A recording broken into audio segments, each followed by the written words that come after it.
This is Jocko Podcast number 165 with Echo Charles and me, Jocko Willink. Good evening, Echo. Good evening. I've said that war is the ultimate teacher. And I think it's also true to say that war is the ultimate revealer. It reveals a side of people that would not normally be allowed to come out. Because in war, there's so much happening. There's so much pressure. There's so much emotion. And it's all so intense. And I saw people change. And I don't want to make this overly dramatic. And in most cases, I'm not talking about some big dramatic transformation that a person goes through. But I am talking about changes. And the changes were often visible. Visible things that would be out of character for someone. They'd start acting a different way. Sometimes negative and sometimes positive. There might be someone whose temper gets quick, starts to flare up. There might be someone that becomes more understanding, more forgiving. Some people were happier in combat, and some were just absolutely stressed to the core. And when I look back now, it becomes very clear that there were some, I'll call them oscillations in my own attitude. There were some times when I had to reel myself in. I definitely try and stay professional at all times. That's kind of what I do. I try to play the game. I try not to get emotional. That's just how I try and roll. But I could feel it sometimes starting to come apart a little bit. And I would have to breathe mentally breathe, consciously pull the pieces back together. So I don't lose my temper. I don't lose my composure. I know that that's a good quality. It's one that I saw other leaders enact, and I thought that that was a positive quality, and it's one that I tried to emulate. And I got pretty good at emulating that quality. But sometimes on deployment, I really had to focus on that. I had to focus on keeping my composure. I had to focus on not getting emotional. I had to detach and tell myself to settle down and keep it together. And it's not easy to do. And some people have a hard time doing that.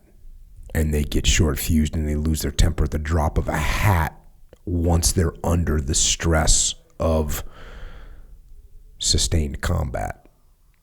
Others will not do that. Others will go numb and they'll just kind of turn off. And I tried to stay balanced, not to completely turn off my emotions, but at the same time not get emotional. But I had to think about that. I had to consciously think about that. And there were other things that I noticed about myself, especially when I look back. One thing I noticed is that the little things, they really didn't matter anymore. They lost things of little importance, pretty much lost all importance. If no one was dead and no one was wounded, then things were going to be okay. That's how it was for me. And some people go in the opposite direction. They start to lose their mind over little meaningless things.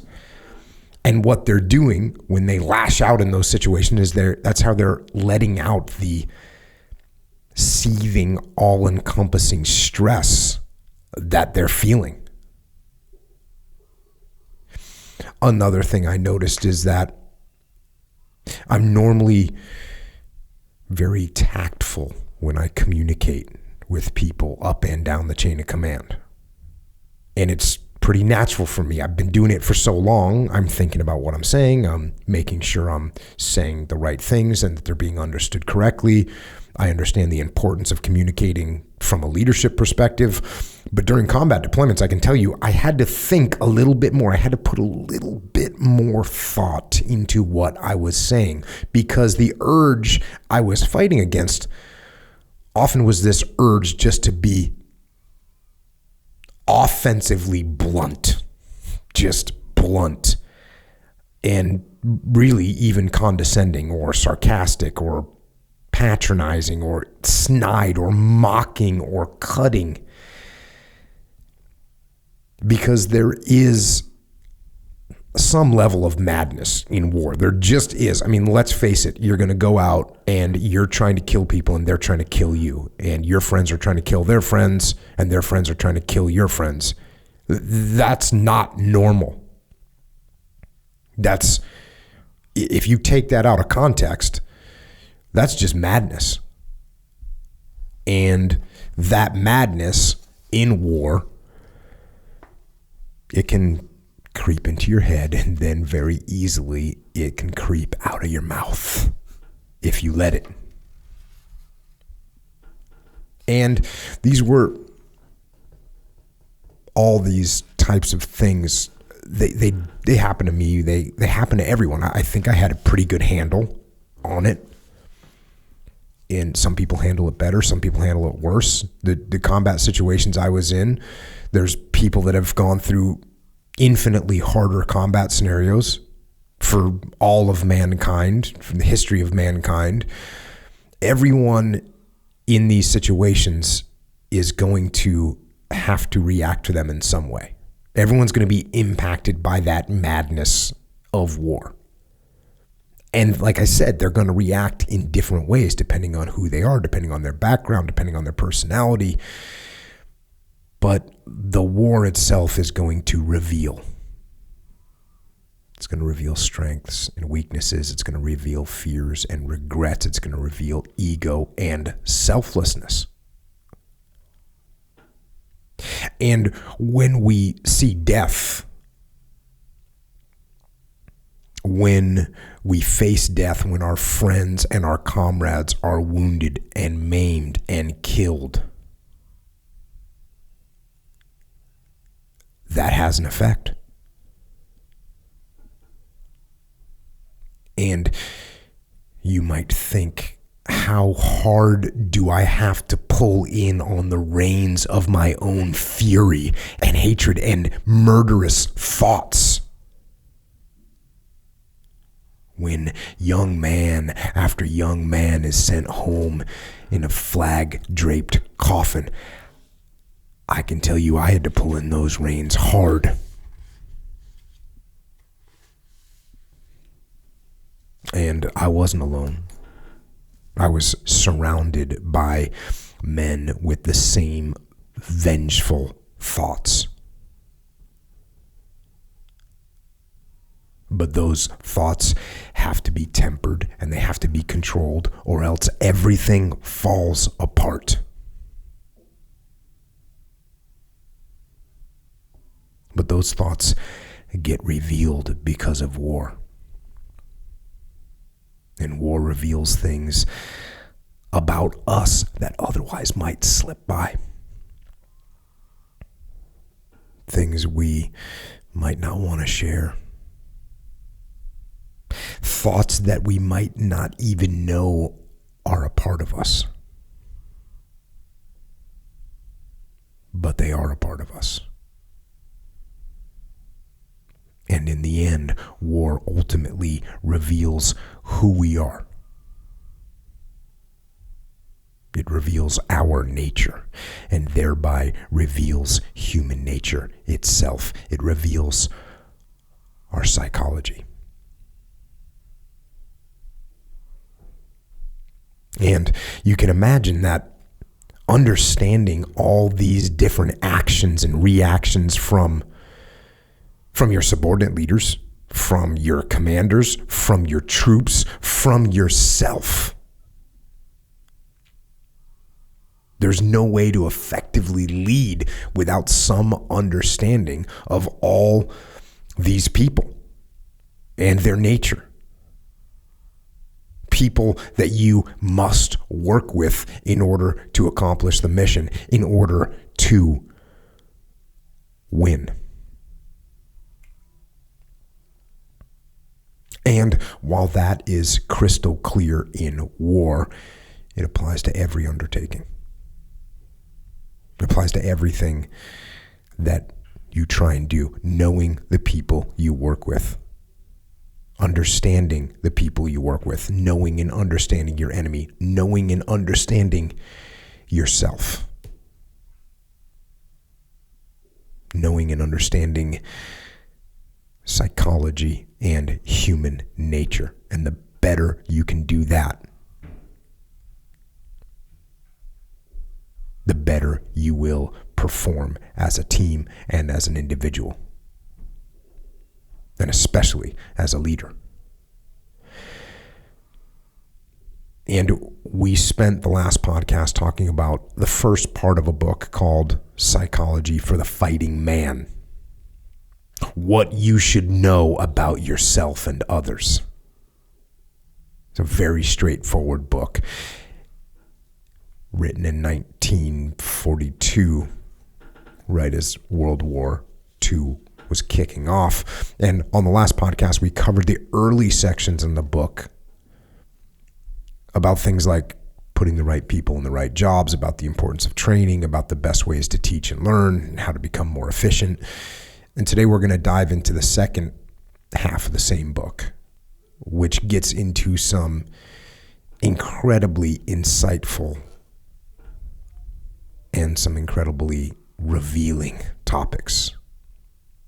So let's go back to the book.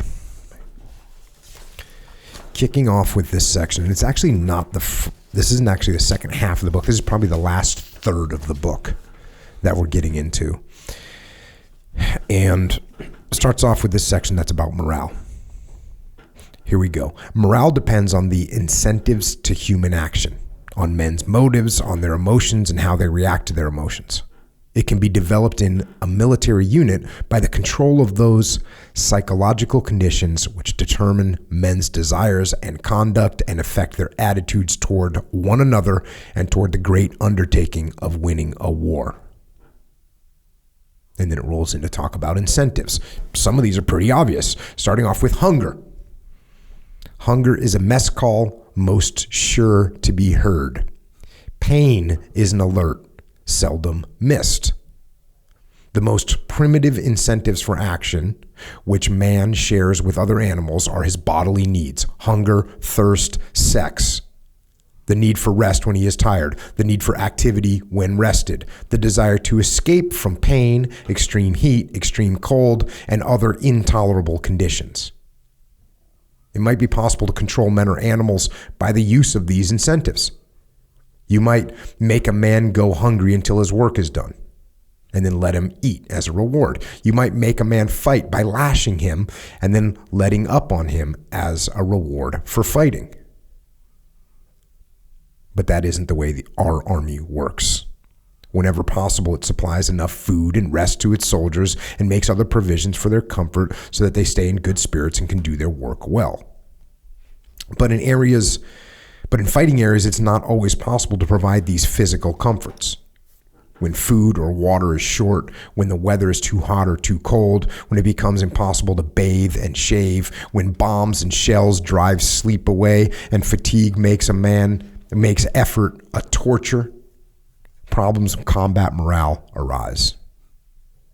And then some other incentive is required beyond their animal need to keep men going, to make them determined to keep fighting unto death.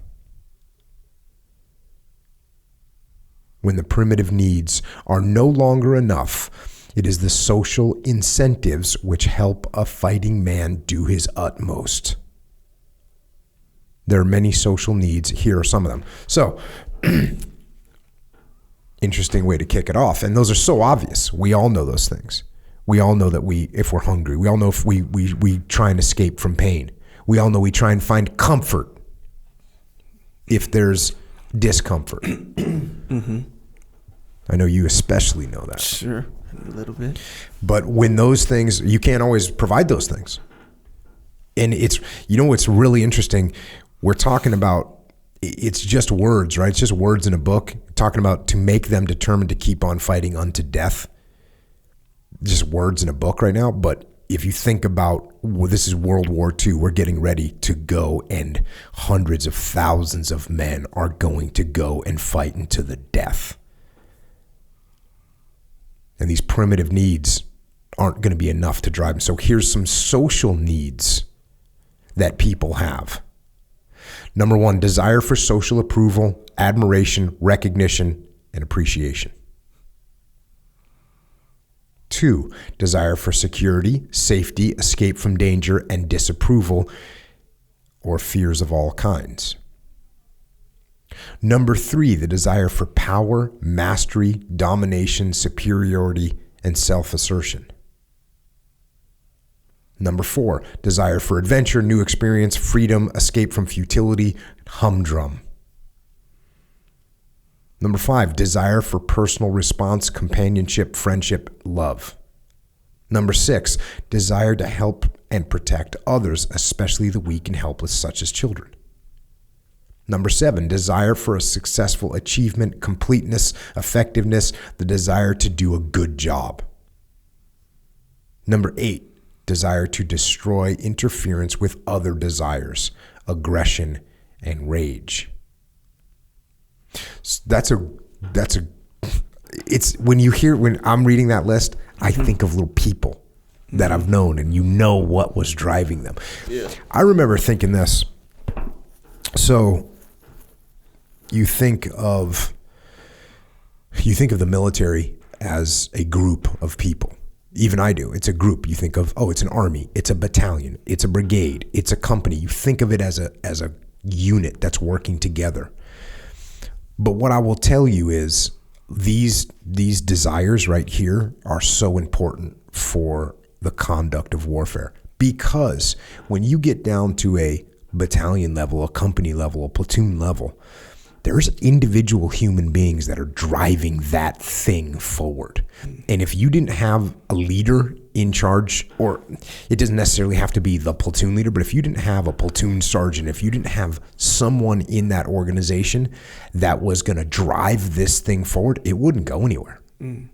When we do operations overseas, and we'd work with the conventional forces overseas, there was a guy that was making these things happen, that was driven by these types of things. Whether some guy wanted to shine and get noticed, and he's going to take his platoon out, or whether he realized, hey, the best thing I can do for survivability is to get aggressive and go take the fight to the enemy.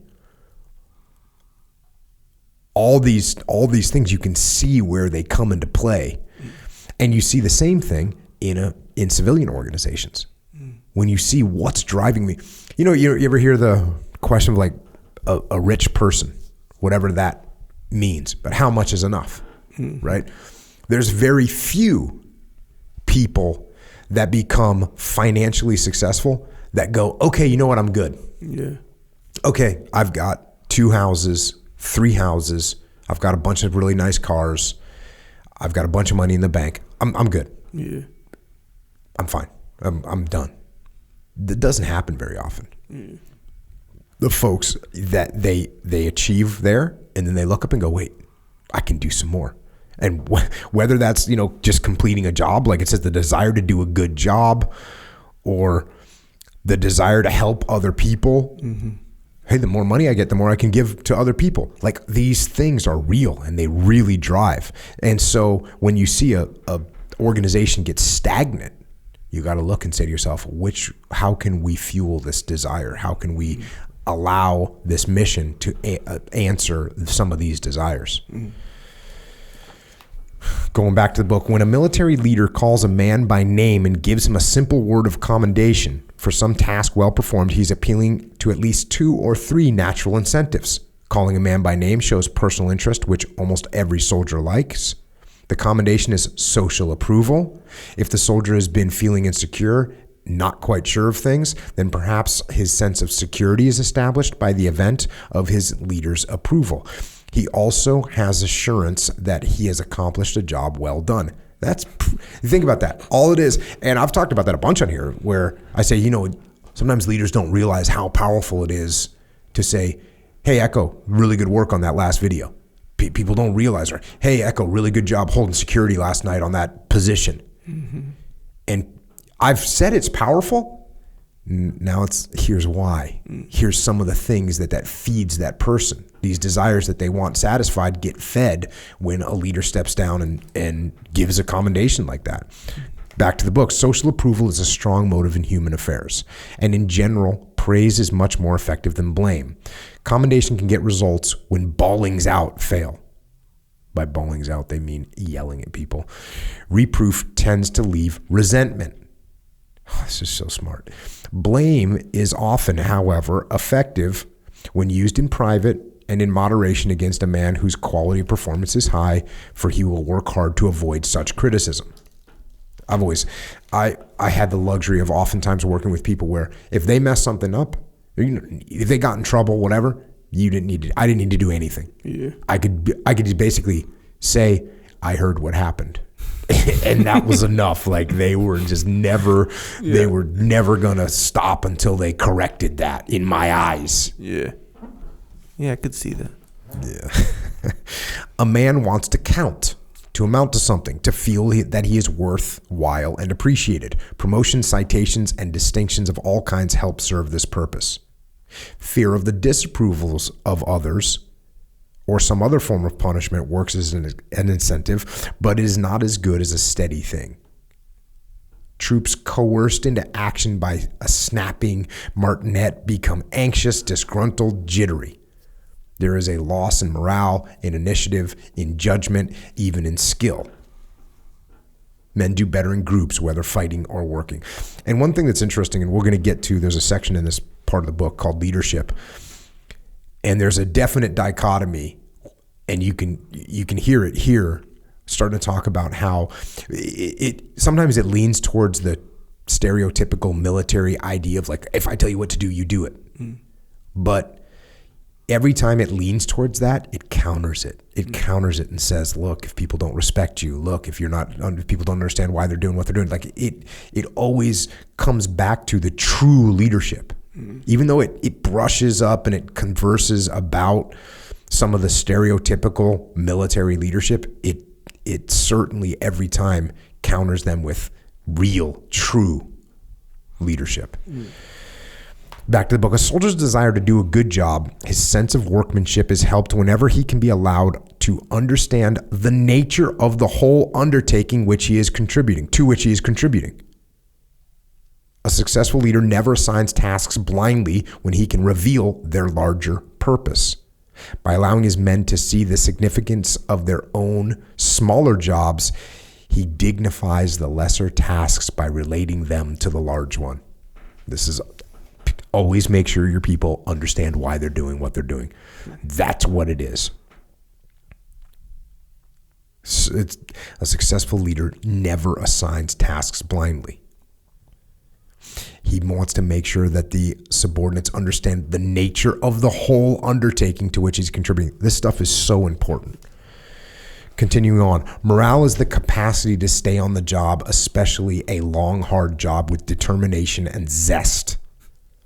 It is the opposite of apathy. Morale needs good health, physical and mental. Unless the body is well and vigorous, it is pretty hard to endure hardship and keep up enthusiasm. Fatigue and illness sap mental vigor and moral strength. The body does influence the mind. Yeah, everyone hear that? The body does influence the mind. Yet there is more to morale than that. Men can carry on with strong determination, sometimes even with zest, through injury, disease, and physical privation. For that sort of morale, a man needs self-confidence and conviction. He needs to feel sure of himself and emotionally secure. While there are no simple rules for obtaining this sense of security and confidence when the world is blowing up around your ears, some of the conditions that bring it are known. It helps to have grown up in a home where there was no quarreling or jealousy. It helps to have friends and to be working or fighting in a group. It is essential for the job to seem important, for it can be related to some of the incentives to human action. A thoughtful man may need to see the job in its larger relations, to fit into a philosophy of life, to make it a means of satisfying his own code of what is good and desirable.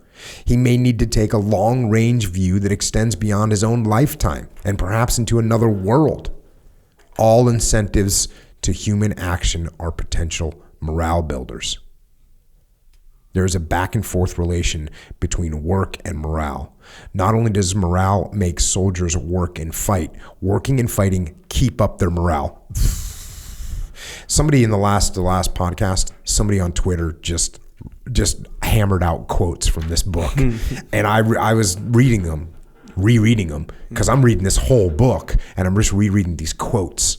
And there's so many awesome quotes in this book. You could just make a book of quotes from just this book.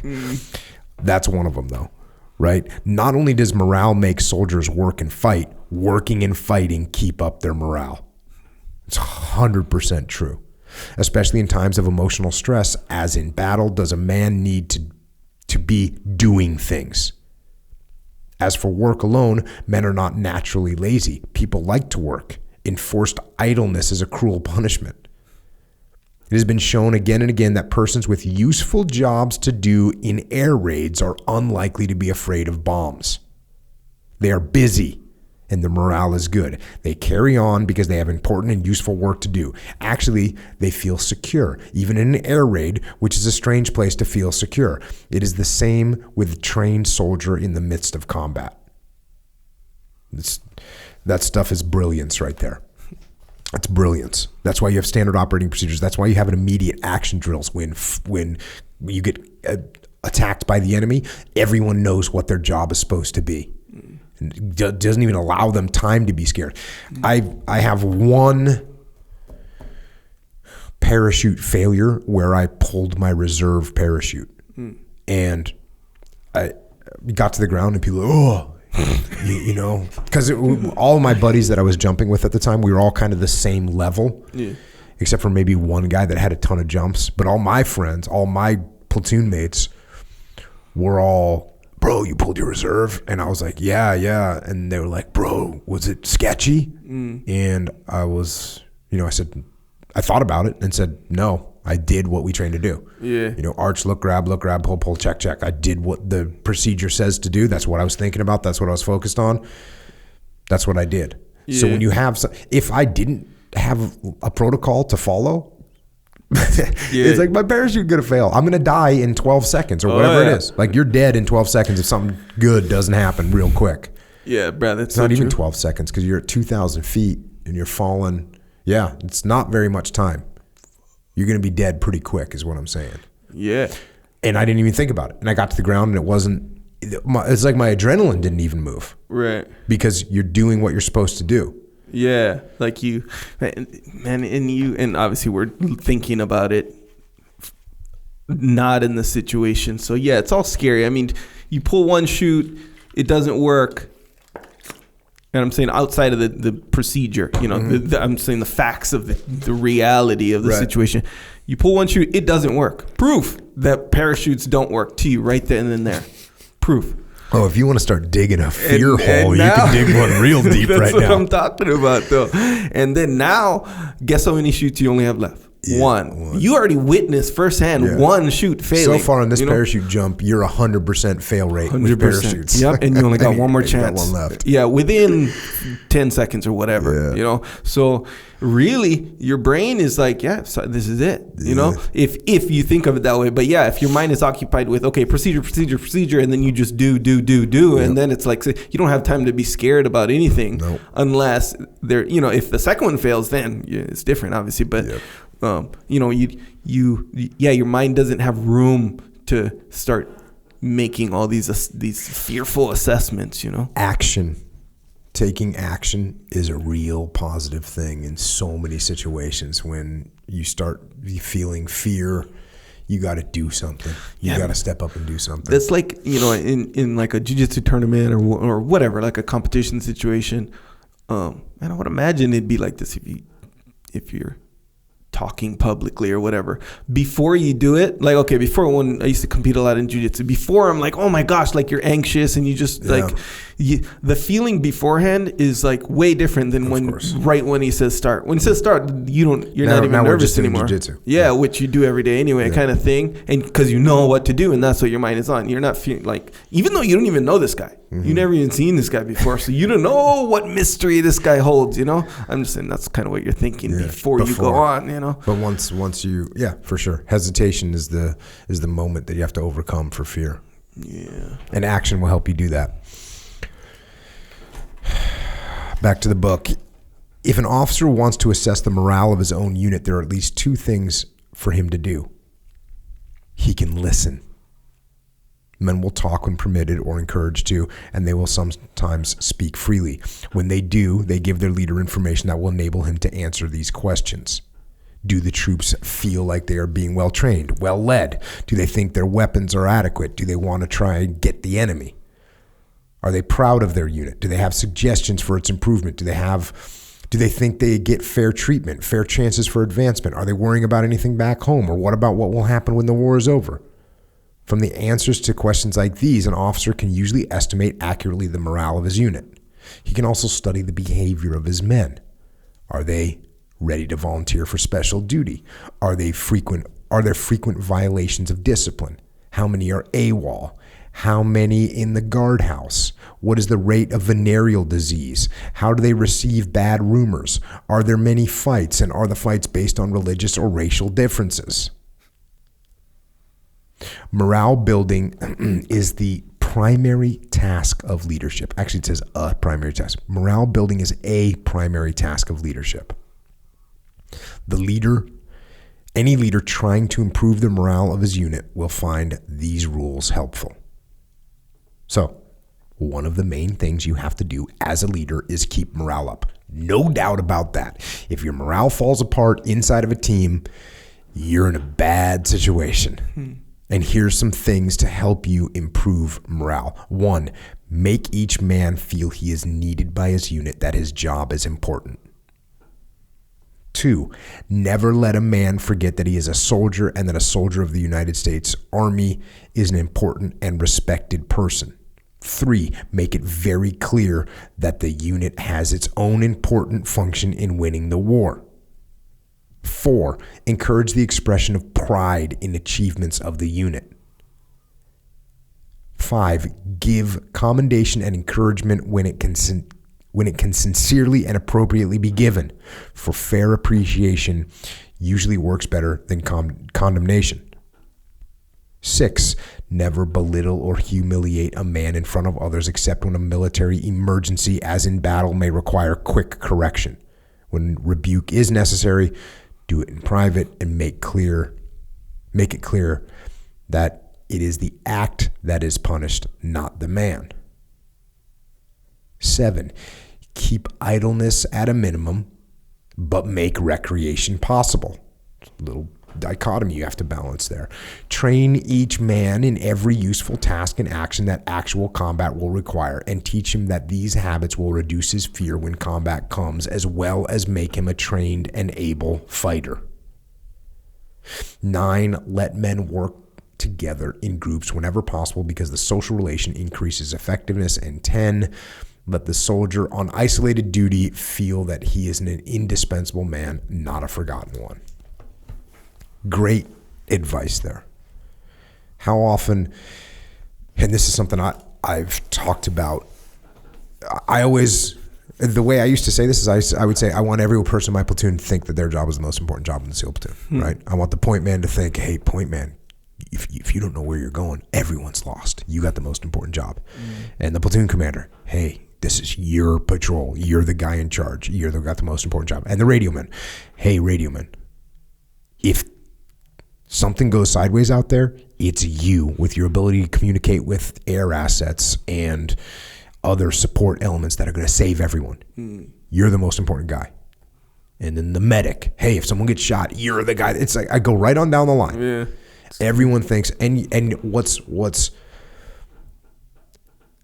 I'm not lying to them. Yeah. I'm actually telling them the truth. In critical situations, someone in that platoon is going to be the most important person. It's not the same all the time. I'm telling them the truth. The truth is, if you're the radio man and you're getting overwhelming enemy fire and that radio man can reach out and drop bombs on the enemy, he's the most important guy in the platoon without question. If you're trying to get to an extract point, who's going to get your platoon out of there, then the point man is the one that knows where he's going and no one else knows. That point man's the most important person. Yeah. When you're in a machine gun fight, when you're in a gunfight, it's the machine gunners that are going to lay down fire and allow you to cover and move and close with and destroy the enemy. It's the machine gunners most important. You take away the machine guns in a SEAL platoon, you got a real problem on your hands. Yeah. So I'm not lying to anyone. I'm telling them the truth. Yeah. The truth is, you have the most important job in this platoon. That's the truth. And when people hear that, man, it's important to them. Oh, yeah.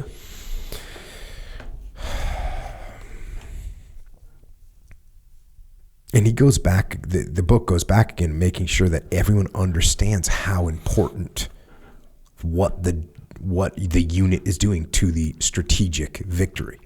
And talking about pride and unit expression, we were overseas and like army units would have their battle streamers that they'd bring historical documents and hang them up on the wall in their makeshift op center. From World War II. They're hanging them up. Or newspaper clippings from World War II. And they're hanging them up. This is our unit. Yeah. This is what we've done. We are upholding tradition. We have pride in what we do. It's awesome. Yeah. It's a real thing. Yeah. Funny. Next little section is about zest. Zest is the fabric from which morale is made. Zest, vigor of spirit, love of life coupled with a willingness and eagerness to risk life itself in a good undertaking. A spirit of high adventure that turns a difficult mission into a rare chance to show the stuff of which men are made. This is the weapon that makes a military unit unbeatable.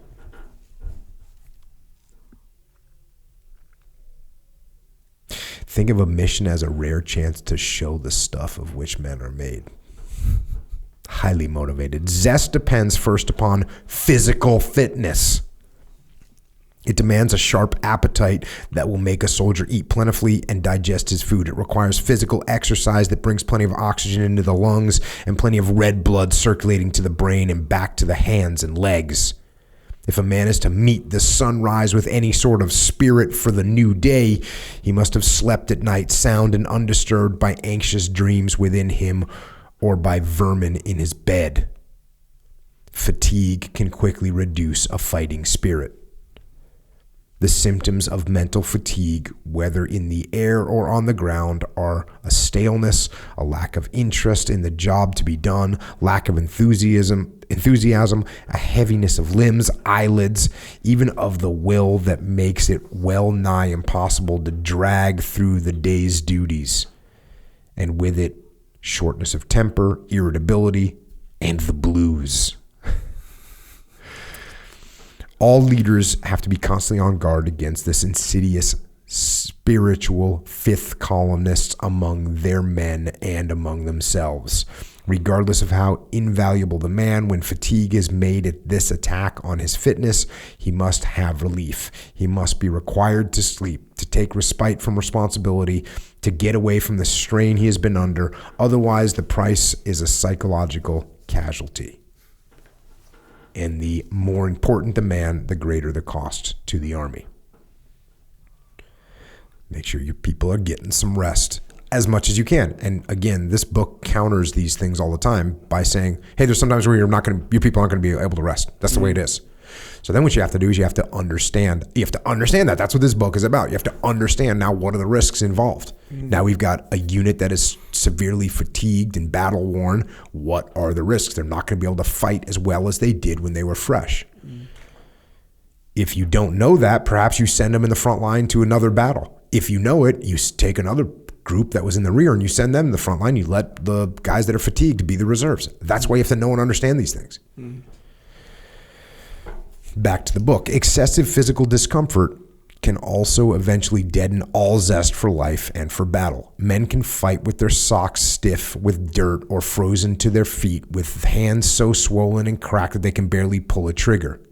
They have fought when the baths are unknown and shaves are almost as scarce, when marching must be done through seas of mud and clothing never dries, and when the eyes are cut and lungs are choked with never settling clouds of dust and sand. Men have fought and are fighting under such conditions. But it takes an unquenchable spirit to keep its zest when things are like this. Whole armies have shown this spirit, but such conditions prolonged deaden zest in the end, and therefore must be relieved whenever possible.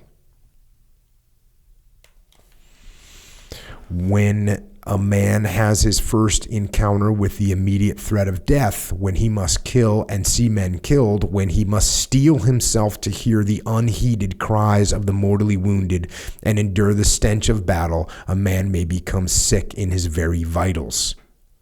He may lose interest in his food, and yet this will be no sign of squeamishness. The toughest of leathernecks may feel intensely the inward revolting and horror the battlefield can provoke. The defenses against these physical and mental foes of the spirit are a faith in good leaders, a loyalty to them and to comrades, and a shoulder-to-shoulder feeling of solidarity with the other men of the outfit.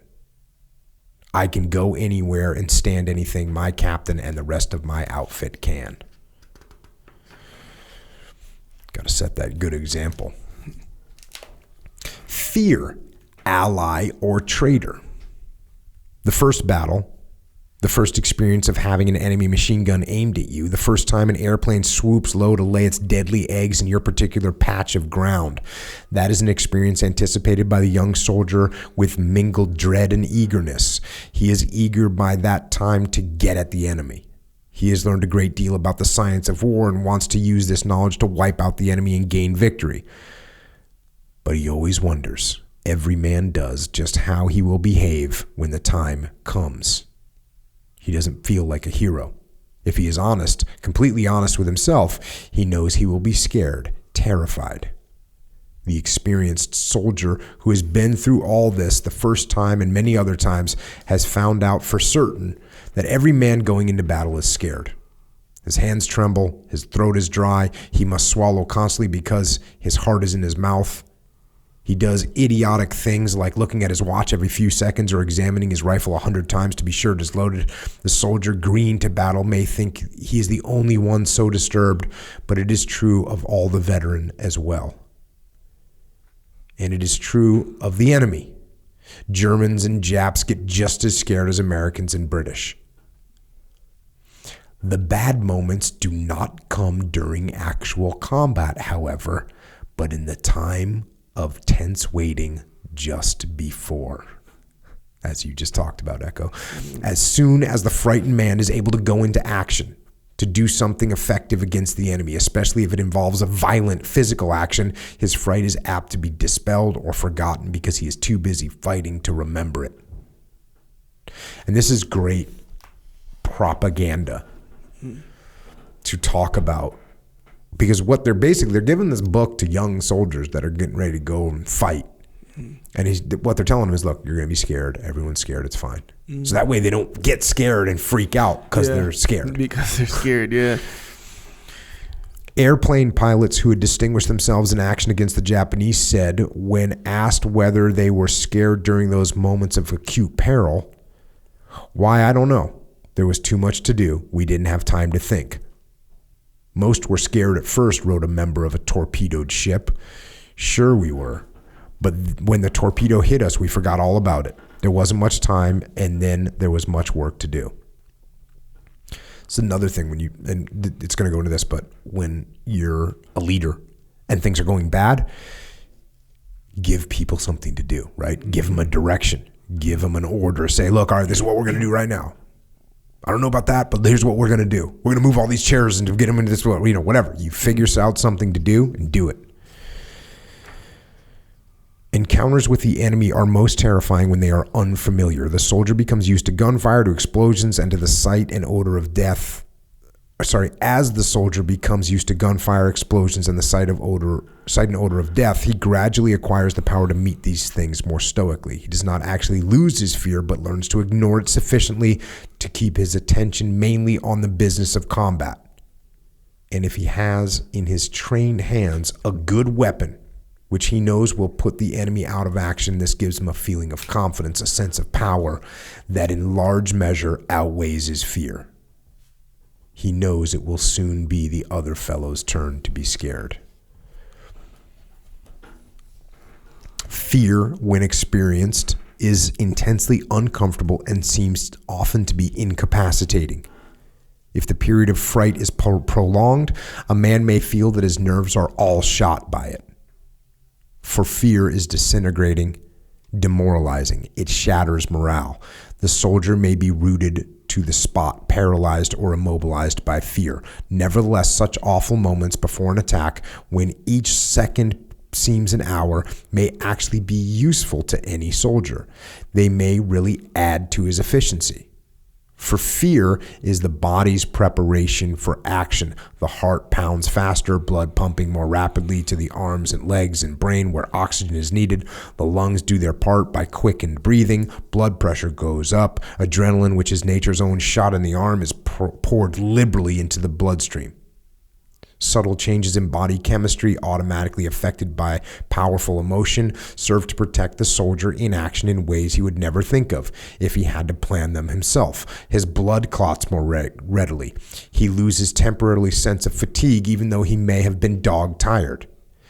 It is sometimes difficult for a tense, frightened soldier to get started into combat.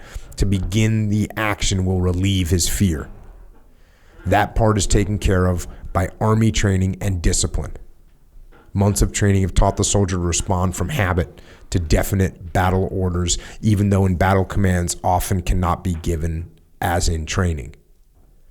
It has become second nature to him to carry out his own job as a member of the fighting team. So there you go. This is also important when you recognize, when you know what's going to happen. It allows you to not be scared that you're scared, right? Mm-hmm. So all of a sudden your breathing starts going faster and you feel the adrenaline going through your system. If you don't know what's happening, then it might catch you off guard. Yeah. But if you know what's happening, well, cool. That's my adrenaline. Mm-hmm. If you know when you have when you feel adrenaline actually go through your system, mm-hmm. Like let's say you're driving and somebody pulls out in front of you, almost crashed into them, right? Mm-hmm.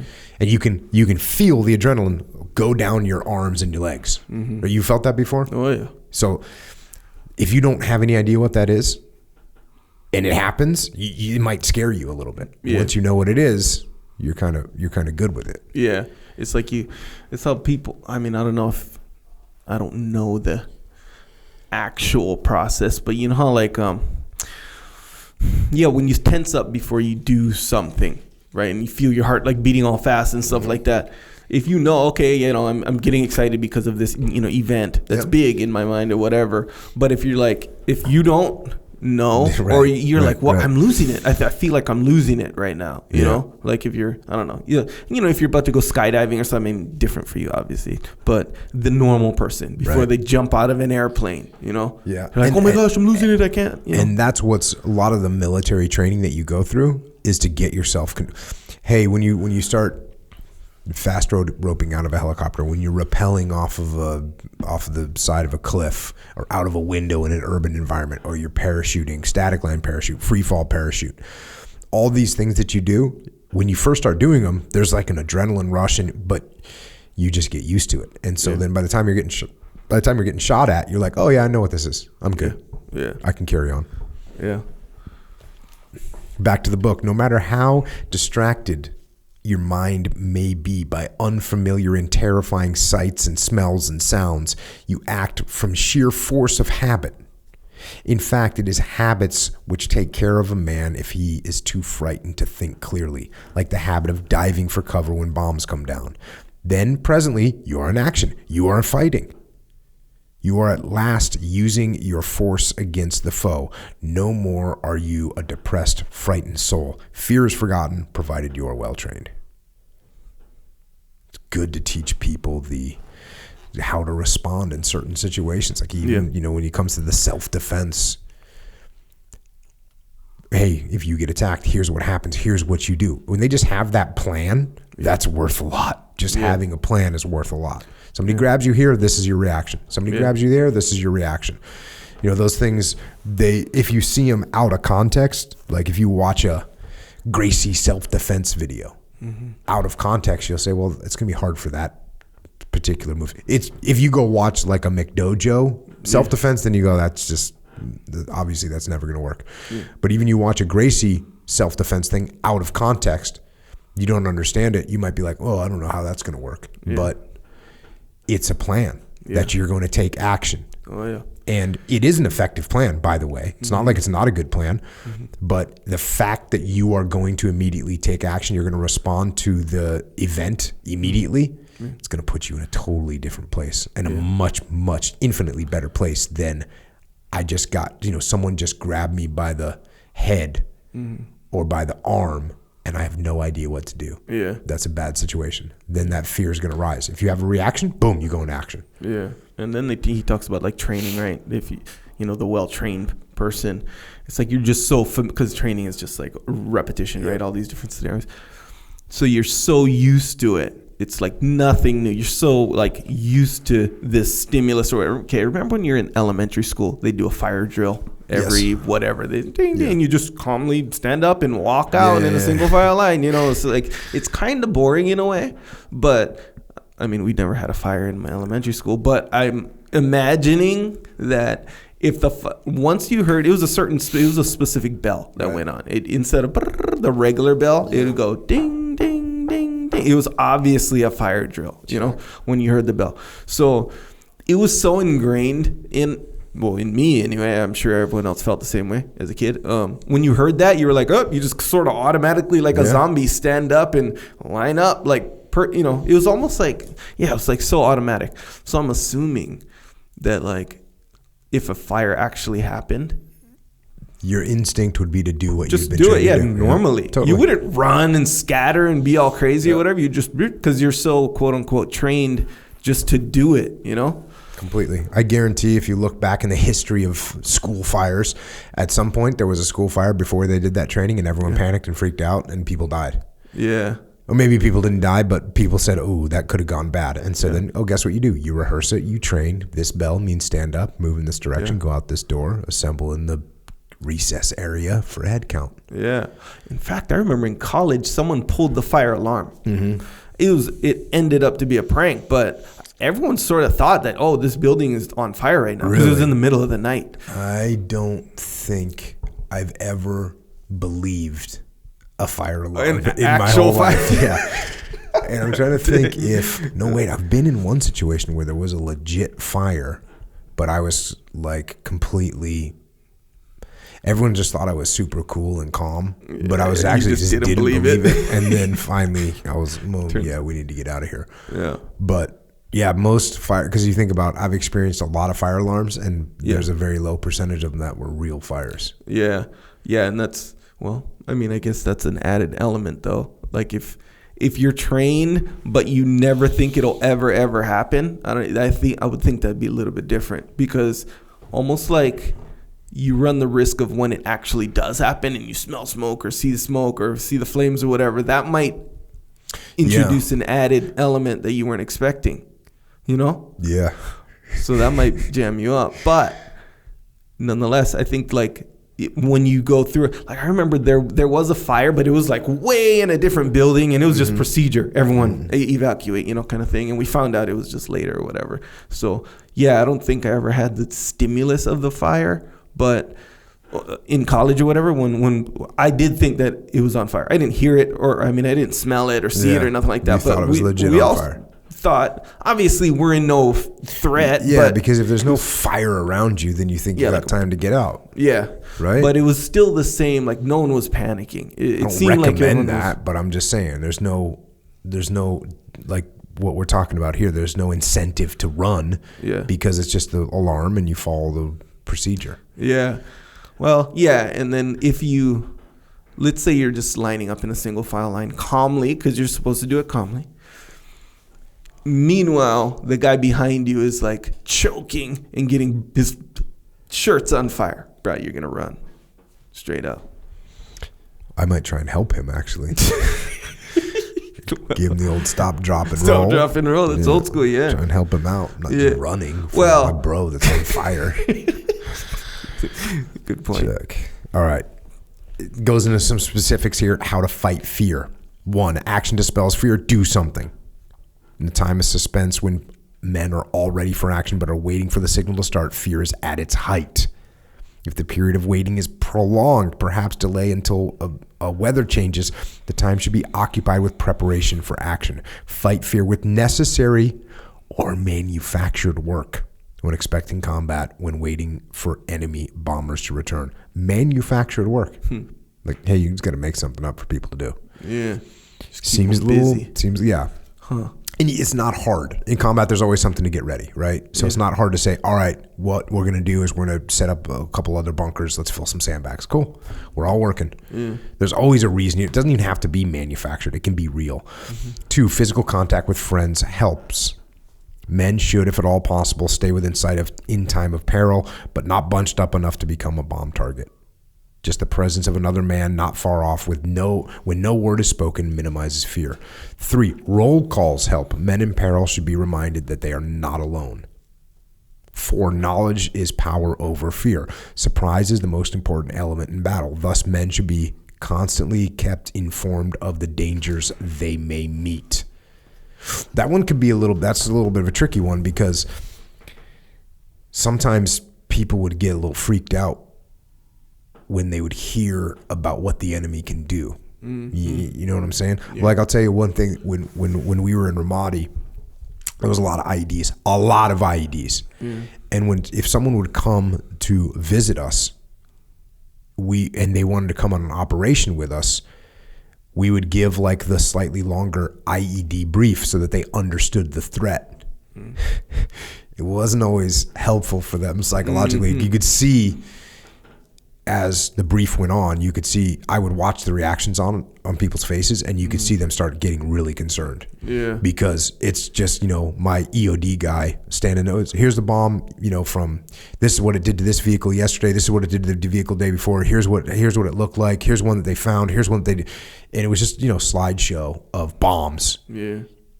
In the city that you're about to go into, which is not a big city. It's 2 miles, 3 miles across. It's not like we're going and there's a small chance. And by the way, there's 7 to 10 IEDs detonated a day on Route Michigan, one road going across Ramadi. So it was, when people would come to Ramadi and they'd get that brief, it would always be sort of an interesting look on their face. Yeah. I would see people tapping their toe. Shaking their leg, you know what I'm saying? Yeah. You know what I'm saying? It's like a nervous thing. I would watch for that, and I'd see people just getting all nervous. Because, hey, it's a real thing. I mean, I get it. But the guys from TU Bruiser were kind of adjusted to it, They were adjusted to it. Back to the book. Control of action helps. To be afraid does not mean that a man must act afraid. Oh, this one's so good. To be afraid does not mean that a man must act afraid. Fear is contagious when it is expressed in action. If a man goes to pieces and becomes panicky, he must be removed from the sight of other men if that is at all possible. It is each man's responsibility to control the signs of his own fear if he can, so as to spare the others. If he can manage to act as though he were calm, he may actually become more calm. At any rate, the opposite of true is true. Giving into fear tends to increase it.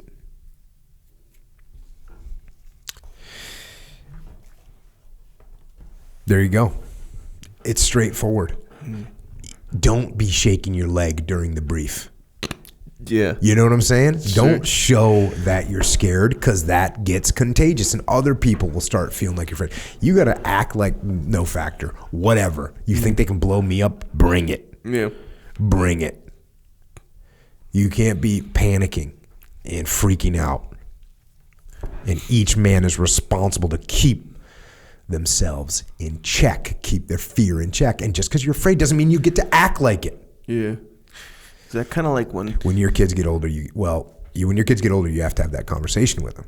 I have that conversation. Look, you don't get to act like you're scared. You don't even get to act like you're mad. That's why we play normal face, right? You don't get to act like that. Yeah. You think you're going to get hit in the head with this thing? Cool. Deal with it. Yeah. Deal with it on the inside. Like when they're young, and they fall down, right? Your kid, your son, daughter, whatever. They fall down. Best thing you can do. Right. Laugh at them. Or yes, and it's funny because there's that was awesome. Yeah, that's a good one that I do. Yeah. But there's that split second when they fall, they're stunned, they're shocked, and they look at you with like, how am I supposed to act right now? Exactly right. So if you're like, oh my God, run up to them. Oh my gosh, are you okay? They can start crying every time. That noise that you just made, is my wife is the absolute greatest at this noise. She can make a grown person make you think that you should start crying and freak out. Because she just gives the she does alarm. She causes so much alarm. I've been married to her for over 20 years. And we'll be driving. Just worst time to do it, by the way. We're not talking like a rainstorm on the highway going 60 miles an hour. We're talking just cruising just through like a normal area. And I'll just be, relaxed, thinking, paying attention. All of a sudden, and you know what she'll say at the end of it? She'll go, "Look at that car over there. It's got such a cool." And I'm thinking, darling, please, can you not? I've been telling her not to do this, but it's an instinct that she has. It's an instinct that my wife has to make this, and it's. And now, my son doing his driving, like he got his license so he can drive. And he came home the other day. He's like, man, he said, Dad, I'm driving with Mom and it's kind of scary. And I'm like, why? What did she do? I was thinking she was driving. He goes, no, I was driving. But I drove by like a road. And she was and can't got all tense. Can't do it. Don't act scared. Don't do it. And for some reason my wife's that's an emotional noise that she makes. It's not fear, it's like excitement. It's everything. Sometimes it's like I see something cute. Just something that stands what does that out, even mean? I see something. Why would you do this? If you see something cute, why would you go don't do that noise. That's the wrong noise. That's that noise means I'm about to get braced for impact. That's what that noise means. That noise means I'm about to get T-boned. And I have a split second to accelerate out of the kill zone. That's what that noise means. It doesn't mean look at that cat. Stop it, woman, please. And I don't know if that's a wife thing or what, because my wife is the same way. And it actually is exactly what this book said, where you can't like act scared because it'll cause others to act scared, essentially, right? It'll induce panic, whatever. Because that's what it did. That's what your wife did to you. That's what my wife does to me when she's like on the computer and she's like, then I'm like looking around like, what's happening? We're like, being attacked. The kid, or something. Clearly, like we're all about to die in the next 15 seconds because you just made that noise. Exactly right, and that's kind of what goes on for a split second. I wonder because I should have been able to deprogram myself, and I have a little bit, but it's not full. It's not a full deprogram. When I hear it, I still think imminent threat is within 14 seconds of impact. And if not 3 seconds. Especially when it's out of nowhere like that. It's like totally it out of nowhere. Is, We're just driving. It's a sunny day. Everything's so bad. Don't make that noise unless you see a person with a machete and it's in the striking position. Don't make that noise because that's what I think. I think Freddy Krueger's behind me with a battle axe, getting ready to take my head off. No, I don't think he'd have a battle axe. No, he had them weird fingers. The nice on the fingers. But dang, that's good advice, 100%. You can't. I don't know how much you can train yourself with that though. I don't know. I think that's a genetic programmed noise that heightens your reaction and prepares you for combat situations. Because there's for some reason it's warped into this thing where it can also be triggered to make that noise by a cute cat on the stove, whatever. Or like maybe she forgot something You know? Oh, yeah, that's another one. I forgot to tell you. Our friends are having a baby or something like this, you know? No, it won't even be that. It'll be like, I forgot to tell you, I got Billy coming over to work on, the yard sprinkler. Yeah. Oh, okay, cool. Thanks. So we're not now that my adrenaline is through the roof, I'm glad that's going to happen. Yo. Check. Back to the book. There's another kind of fear that must be endured for days and weeks, perhaps months or years. If men are besieged, cut off from help, deprived of adequate defense, then the ever-present peril from the enemy may be aggravated by the greater peril of disease, famine, exposure, and there may be little chance for action. Men in the present war have endured primitive sorts of hardships that would seem to be beyond human endurance. In Bataan, on Corregidor, alone on a rubber life raft for 5 weeks in blistering sun and drenching storm, without food, without shelter, without water, without any aid but their own unquenchable spirit, their fortitude, and their faith. This means terror mixed with despair. The misery cannot be relieved, it can only be endured. Then they must maintain sanity, courage, and life itself by their ingenuity in originating occupations for hands and minds that will relieve the tension and seem to reduce the hazards. And this is the kind of stuff that Captain Plum talked about, just figuring out stuff to do. Like, just we're going to figure out stuff to do. Whether it's teach yourself calligraphy by making an ear-waxed etch-a-sketch. Dang. Or whatever. I mean, those guys figured out things to do. Back to the book. In such trying times and intense moments, a laugh can be a lifesaver. An army officer relating experience of the World War, that's the First World War, tells of a time when badly frightened, untrained soldiers of that war had taken refuge in a roadside ditch against an unforeseen horror. The fire of American guns turned on them by mistake.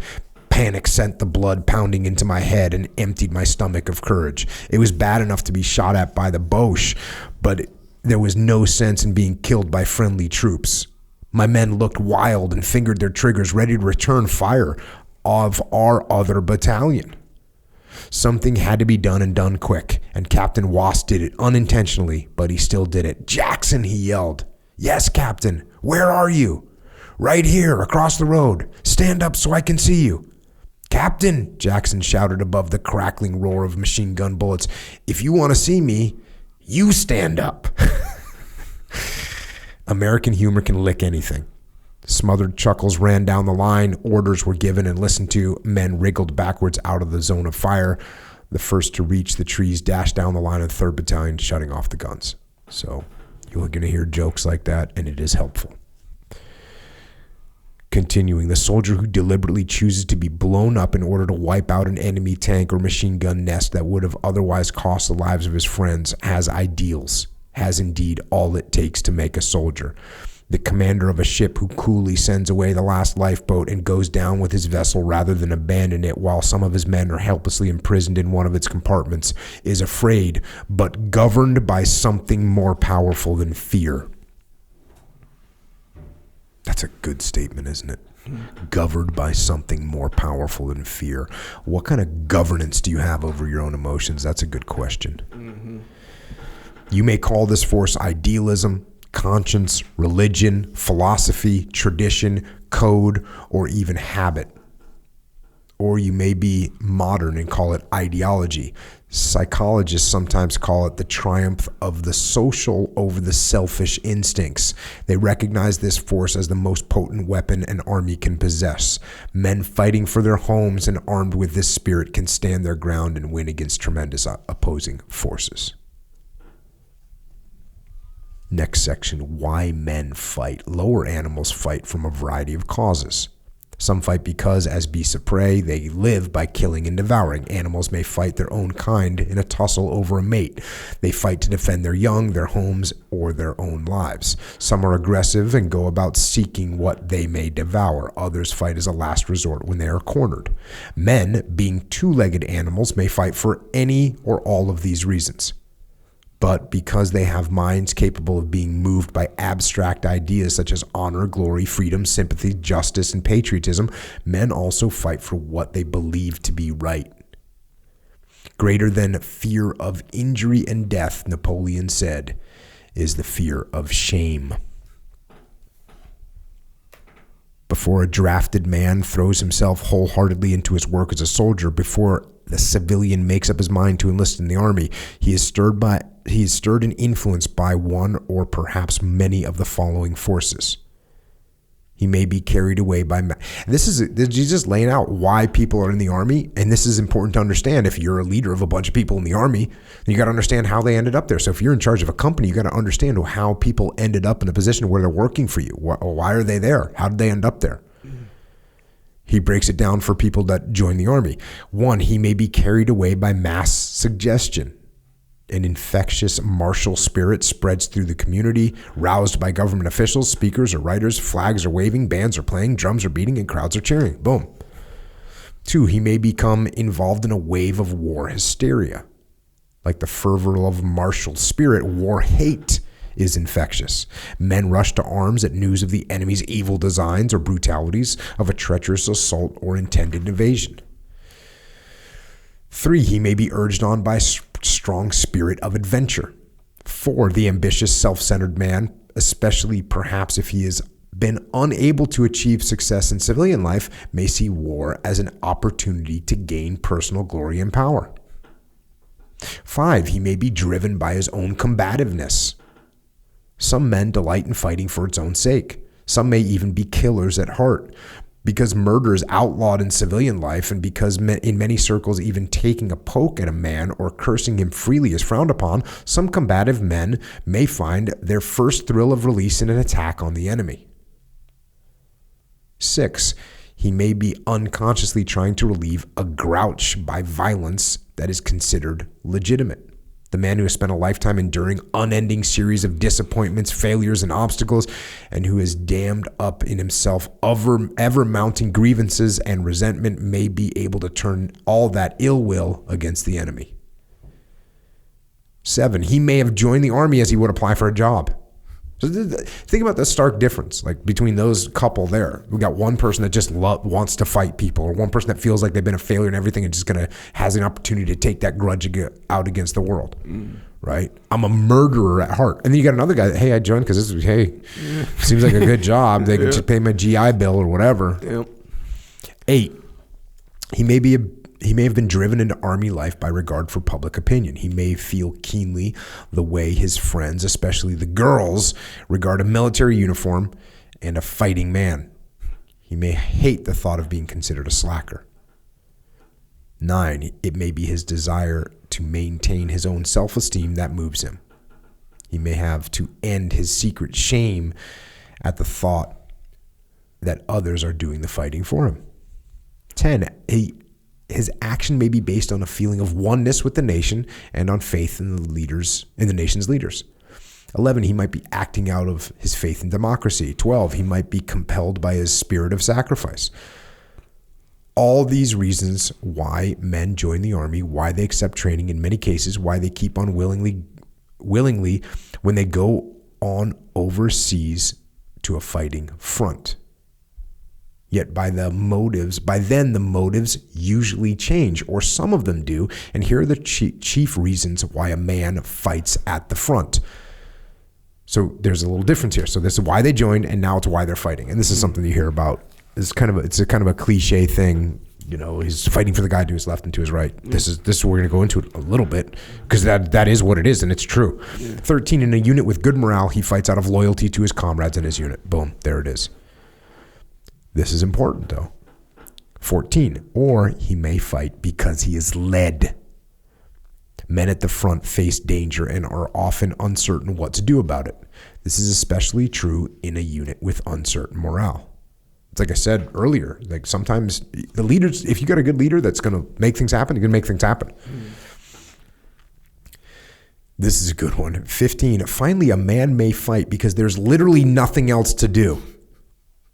And of course, everyone uses the word literally now. Literally all the time. Everybody. Yeah. And if you remove that from your brain to make literally mean what it's supposed to mean, think about this sentence. Finally, a man may fight because there's literally nothing else to do. He and his comrades are in the war and at the front in battle. No one stops to figure out why he should escape from a burning house. So with fighting. So yeah, there's some people like, oh yeah, guess what? You have two choices. Fight or die. Yeah. And you're going to fight. Yeah. How men meet defeat. The way a man stands up to a blow partly, of course, depends on how heavy the blow. When a man is faced with a very difficult problem or a series of them, with any sort of obstacle or frustration, when things become too difficult, there are three sorts of things he can do. He can work at it harder, attacking the problem from new angles with increasing vigor. He can get mad and attempt to destroy the obstacle, or himself, or something else. And three, he can give up in despair and run away in apathy. The first way is the way of learning, right? When what seems like a good plan is hit upon, it is tried. If this fails, there's a signal for more thinking. When a good working plan is finally evolved, success is achieved and the man has learned. So that's the best thing to do, right? You try different solutions. All this activity is healthy unless the individual, there's a little balance, there's a little dichotomy here. All this activity is healthy unless the individual becomes so engrossed with a single problem, so obsessed by it, that he fails to eat or sleep or pay attention to other necessary problems. Can't get target fixation. Getting mad over disappointments or failures is generally not profitable. It is particularly hard on the innocent bystander because of the way men have of shifting their grouch from the original obstacle to other persons or things. The man who fails to get a promotion he has been working and longing for doesn't take a poke at the officer who refused to recommend him, much as he would like to have it out with him. Instead, he's likely to kick his buddy in the pants if he so much as raises an eyebrow. Leaders, too, may take it out on unoffending men who then wonder what's eating him. Aggression may also be turned inward onto the self. Many a man goes about kicking himself, usually figuratively, but sometimes in real self-punishment, such as banging the head or punching or kicking a hard object until the flesh is bruised. Of course, the extreme of self-punishment for disastrous failure or frustration is suicide, but mostly suicide is just giving up. If at first you don't succeed, try again. This adage may be used to maintain courage, but the process is actually governed by natural law. The number of times a man will attempt to accomplish a certain job or to reach a certain objective is governed in one direction by the importance of that particular success, and in the other direction by the effort and pain involved in trying. When the successful achievement means less than to the individual than the freedom from the strain of trying to attain it, any man will abandon the struggle. Giving up is nature's way of protecting the organism against too much pain. So that's once you've banged your head against the wall 44 times, that's enough. You're not going to get through it on the 45th or the 46th or the 47th try. You need to find a different way. It goes on. Giving up may mean defeat, but it does not always mean surrender. In most situations, what is given up is some particular way of reaching the goal, rather than a complete abandonment of the objective. This sort of defeat results in thinking, in fresh striving, in eventual progress. A man who has been unable to get a commission in the Army may enlist, earn his stripes, and later reach an officer candidate school. Another kind of giving up results in compromise. The original objective is abandoned, but another more easily achieved is substituted. And this stuff these are the things that people get the impression that, well, from me, you just never give up. Like, never compromise. It sounds really cool to say that. Yeah. There was no t-shirt back in the day. Sure. It was for H&K rifles. Yeah. And it said, in a world of compromise, some don't. And it had a picture of like an entry team going into a building. Mm-hmm. And of course, you hear that and you think, that's right. No compromise ever. Yeah. But here's the problem. No compromise means if you don't win every single time, you will get defeated and destroyed. Because you're not going to win. And the problem with that is you're not going to win every time. You're not going to win every argument that you have. You're not going to win every idea that you put forth isn't going to be the idea that gets selected. And what you end up being is a person that can't work with anyone else. Yeah. Or you end up a person that has one chance at charging a machine gun nest, and you go straight forward up the hill towards the machine gun nest, and guess what? Everyone dies. Yeah. You didn't achieve the mission, and everyone is dead. Now, if you would have said, you know what? We tried. We lost 2 guys. We backed up. Now we're in covered position, and we're waiting for some reinforcements. And when the reinforcements show up, here's the plan. We're going to put down covering fire. We're going to maneuver around to the flank, or we're going to get a heavy weapon in here, and we're going to shoot a bazooka at this thing. Whatever. Yeah. So this, when in the book where it says give up, it's not giving up. It's more like giving up on a certain. He says giving up does not always mean surrender. Yeah. So surrender is like I give up on the whole mission. Yes. Essentially. Yes. And giving up is like giving up, like just basically stop doing something that's not working, kind of thing. Right. Yeah. We had this question on the podcast: is when is it okay to quit? And yes. I had to like define this exact thing. Yeah. The definition. That's kind of the and thing. I had the conversation with a guy that we both know who was making a great effort in a business. The business was not being successful the way he had envisioned it. And it was costing him a lot of money. It was costing him time. He was putting all of his efforts into it. And, you know, he literally asked me, hey, man, if I shift to something else, is that quitting? And I said, it's quitting, but it's not surrendering. And I actually said, what is your goal?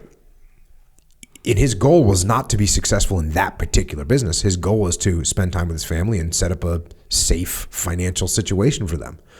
And he kind of got his wires crossed on thinking that this business that he had started was the mission. It wasn't the mission. Yeah. The mission was taking care of his family and spending time with his family. And he was actually failing to do either. So sometimes you have to make those adjustments. You have to quit. Just because you quit one plan doesn't mean you surrender. Yeah. See, in fact, I would get mad at young SEALs when they would come up with a plan. They'd use the plan to go hit a training target. The plan would start to fail, and they wouldn't adapt. They wouldn't change. They'd stick with their plan. Hey, I'm not a quitter. Yeah. We're going to keep going. Oh, really? Okay, cool. We'll kill everyone that you have. You can do buddy carries the rest of the night out here in the desert. I got all night. So it's essentially, when it comes down to it, it's almost like an issue with the language. Because like quitting, giving up, like these are things that we're kind of trained to think are bad. These are bad things to quit and give up. So all you have, I mean, and given what he's talking about, you know, like nowadays, I've heard people use the word pivot. Like the guy you're talking about with the business, right? Got to pivot. Yeah, got to pivot. It's like, well, pivot, quit, give up. I mean, I'd rather use the word pivot because it sounds like, hey, I'm still on the mission, on the path. I'm just taking a different direction. I think, we'd have to come up with a legitimate never quit, which is what we're actually taught in the SEAL teams. But then when you say, hey, never quit, that means never surrender. That's what what they mean. And what it really means is never lose sight of accomplishing and doing what it takes to accomplish your long-term strategic goals. That's what it really means, but that doesn't sound as cool as never quit. Yeah. But then give up, same thing. Yeah, give up means like, this is too much for me, or I'm not willing to work hard through it, or whatever. That's what it feels like it means. But in this book, it doesn't mean that. It means here's a little dichotomy for me that kind of hurts. And I think it's pretty much ego talking. But when I hear pivot, I always think, oh, things aren't going so well, are Exactly they? Kind of right. giving up on See, that thing, aren't you? and you know what? That's so the that's kind of exact- a negative connotation, which is not good. I'm criticizing myself for even having those thoughts because you do have to pivot in business. You do have to pivot in combat. You can't be like, oh, here's what we were trying to do and it wasn't working, so we're just going to do it harder. No, you actually have to say, hey, this isn't working and we're going to make some adjustments. We're going to pivot. Yeah, and I think that's what that word was sort of introduced to that whole space to mean because of all these different. But then here's the thing, though, on the flip side of that, some guys they'll give up. They'll straight up give up because it's too much work and be like, I'm going to take a new direction in life. I'm going to pivot towards more of the more personal stuff, some more personal things. Focus more on Meanwhile, they surrendered their whole mission because it was too much work for them. Or it didn't come as easy or quickly or whatever. We're gonna pivot. We're gonna pivot hard if we need to. Yes. Sure. Check. Next, ability to accept defeat in such ways is no fault of character. In fact, a man who can take it and still do his best without bitterness is highly regarded in the army and in civilian life. But there are other ways of meeting defeat or disappointment that are destructive and may result in psychological casualty. The familiar sour grapes reaction is what happens in a man who has set his heart so firmly on a particular achievement that he can't give it up and face the fact. So he belittles or runs down the very job he wants so much to have. He says pilots are all crazy or fools and the whole flying game is a jip. We have to talk to Good Deal Dave Burke about that one. Good deal. No, because that definitely happens. You get someone that's trying to achieve. You don't even care about a black belt. Yeah, it's not even that big of a deal. Yeah, like, cool. Don't get one because apparently you're not. Sour grapes. Sour grapes. You know where that expression comes I do from? not. Yeah, so I didn't either until I was well into adulthood. So it's like an old, what do you call them? Little fable. I don't know. What is it when it's like a story that didn't really happen, but it was like. So go with fable. Super short. So this fox was hungry and saw some grapes up on the vines, right? And so the fox was like, dang, they're pretty high, so it's all good. I'm going to jump up. I'm going to eat those grapes because I'm hungry. Jumps up, misses the grape. He can't jump high enough. So he's like, all right. He comes back and he's like, I just got to jump higher. That's all. So he jumps even higher. Still can't get him. Tries again. Still can't get him. Again. Still can't get him. Finally gives up. Doesn't pivot. Gives up. And while he's leaving, he says, those grapes were probably sour anyway. There it is. There you go. Don't like that. Continuing. More likely to occur is a sort of symbolic running away through feigned illness or physical defect. A man faced with failure to pass an examination for a promotion or he has longed for may suddenly announce that he is colorblind or nightblind or has some other previously undiscovered defect that would prevent a success. Or he may become actually ill and be honestly unaware of the connection between sudden sickness and frustration. This is a feigned physical defect is a big one for people that don't make it through some kind of military training program. So what is that? It's like, we're like, well, what happened? Oh, I hurt my leg. Right. Like, oh, and maybe they didn't. Or wait, so are they blaming something that actually is occurring, or are they just sort of making feigned it up? Physical effect. Feigned. Hey, I couldn't do this because my leg was hurt. That's why I Right. didn't make it through the program because I got this, I got that. Yeah. Okay. And then the other thing that they make is sometimes people actually get sick, but it's because they're, like the mind-body connection. It's crazy. Back to the book. Each man, no matter how strong mentally and physically, has his limits beyond which the strongest will cannot drive him. The wise man learns his own tolerances and cautiously retreats, if possible, to a more defended position when hazards and obstacles he is in danger of are too great. It's amazing that they so clearly understood this. And this is 1942 or something like that. And they're saying, look, they're saying the exact same thing. That's a big revelation to say. Pivot. They're saying the same thing. Sure. Yeah. Rage, a two-edged weapon. A group of tanks stands in a field, silent, motionless, and dead. Suddenly, switches are thrown, motors start, and they become alive. Noise bursts from their exhaust, and they roar to attack. A gun is inert and dead until a high explosive powder is set off in its chambers. A bomb without nitroglycerin is a dud. All weapons are mere useless pieces of metal until the release of energy brings them to life. Man, too, as a weapon of war, must have energy released to galvanize him into acting. Fighting soldier. And the high explosive that sets off a man's fighting power is emotion. There are certain things that a man can do in an automatic way without the fire of emotional energy. But these things would win no wars. Without fear and without rage, he could not even defend himself if the enemy were aiming at him and about to fire. Slap a man's face and he will become enraged. Drop a bomb beside him and he may become terrified. But although the two feelings may seem to the man very different, inwardly, the changes that take place in his body are similar. His heart beats faster. His blood pressure rises. His blood is shifted from internal organs to the muscles. His digestion stops. Sugar in his blood increases. His hands tremble. His voice quivers. The body wastes in the bladder or bowels may be expelled. He becomes alert and ready for instant action. Whether all this extreme preparation for action by the body is a good thing for the soldier, or whether it will actually endanger his life, depends on the circumstances.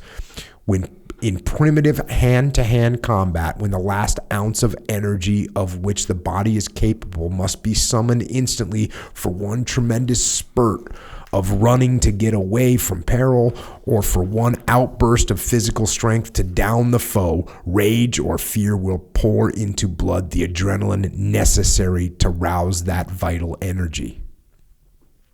If immediate vigorous action is impossible, however, and if life depends instead upon the cool-headed use of skill, self-control, and discipline, then violent emotion can put the soldier in mortal peril. So this one thing can kill you or save you. Yeah, there's an interesting differentiation there where it's like, hey, if the task kind of requires like skill and stuff, bro, you got to control that. Mm-hmm. You got to, you can't be doing it. But if it's like, hey, sometimes, because let's face it, man, in life, in whatever, sometimes it just, bro, you just got to power through some stuff every once in a while. No doubt about it. Actually, you're the one, you said how, put quite eloquently, what is it? Sometimes you have to use your logic, and sometimes you have to use emotion. Yeah, when your logic fails. Discipline Equals Freedom Field Manual. This thing is in the field manual. Sometimes if your logic fails, like if you can't think of a good reason why should I do another set or why should I go compete in this thing, you have to let your emotions get in the game. Yeah. And then sometimes your emotions get shut down. Yeah. Because you think, this is just stupid. This doesn't even make sense. Yeah. Well, then you got to let your emotions go. What do you mean it doesn't make sense? Because you're being weak. Yep. You don't like that. No. And that's bad. Actually, the logic one, a lot of times is it's more dynamic, I'd say, because you can have full I don't know about you, but I can have full conversations in my head. And the working out one was a big one where I'm like, think about how you'll feel after. That's going to be the benefit, But then at the same time, I'd be like, hey, wait, but you could easily rest right now. Yeah, you can get recovered. So it's like. You're one of those guys that has a huge, huge surplus of standing by things that are like, look, the most important part of working out is rest. Rest between sets. You don't grow. You don't get stronger when you're working out. You actually get stronger when you're resting. Yep, when you recover. You got that little voice. So you got that one little monkey on your shoulder that's whispering those things. Yeah, but now I got you who in like the big monkey. Yeah, even bigger one, because and I got this from you essentially where it's like, okay, this is kind of the conversations going on in my head typically. So yes, I can be like, yeah, the recovery, that's how you get the gains, whatever. That's on one side. Then the other side is like, wait, but you want to train a whole. There's way more to working out than just getting bigger and stronger. Mm-hmm. There's more to it. there's mental exercise, there's mental toughness exercises in there. There's doing, discipline, all these things. Oh yeah, and they're more like they're longer lasting like things to develop. Like when you develop them, they apply to more things. So I can easily be like, hey, I don't feel like it today. That's my body telling me I should rest today. Yeah, I really don't feel like it physically, and that is true. It's probably true, but. Yeah. What else is true is if I can train myself to power through these sorts of situations, even though they're true, that's going to serve me way better in life. So if I develop that skill. Will not allow this. Yeah. So I'm like, dang. So now I got 2 monkeys on my back. I was explaining some of that stuff to my youngest daughter about how competition is good. Mm-hmm. And the reason competition is good is because life is a competition. Mm-hmm. It is a straight up competition. And if you're not good at competing, if you don't get comfortable with competing, that's going to be a problem when it comes time to compete, which you will have to do. You're not going to get through life without competing for things, for whatever. Yeah. It doesn't happen. You're going to have to compete for a job. You're going to have to compete for, to meet someone, to be your wife or husband. There's a competition going on for that. Yeah. They're just not like down for the cause out of the gate. No, you got to fight off other humans. To get what you want. Yeah, whether it's a spouse, whether it's a job, whether it's a promotion, whether it's a part in the school play. There's other people that are going to be trying. I was telling my little daughter this. Yeah. You think they're just going to step aside when you show up? You want the lead role? Yep. You gotta. It's a competition, and you must destroy the competition. And the way you do that is you compete. You compete in different things a lot. You push yourself, and you figure out what it takes to step up. Yeah. Like wrestling a lot. Wrestling puts a lot of pressure on kids. And it is straight competition, mano y mano, or in the case of my daughter, what is that? Female womano versus womano. It is straight competition, you against another human being. One of you is going to win, one of you is going to lose 100% of the time. Yeah. That's what's going to happen, and it's all on you. Yeah. So that's really good for people. It's good for kids. Yeah. Well, jiu-jitsu competition, same thing. And then you can just say any kind of competition. Yeah. Yeah, it's like a dichotomy too, in the spirit of accuracy. It's kind of like life. Not to get too deep here, but life is half competition, half collaboration. So it could be different. It could be 60-40 and whatever. It could be 100% competition for me and a bunch of collaboration for you. But no. But here's the thing, where you get people who lean too far towards competition. They start to alienate people, and they can't maintain relationships. Like all these problems. They're playing the short game. Yes, and the collaboration thing as well. If they're playing the long game, that's not a factor. Yeah, because they're realizing, I'm going to win in the long game. Well, so this short game is a sacrifice. No problem. Because I want to, I'm not going to do something that's going to create an antagonistic relationship with these people that I'm going to count on in the future. So guess what?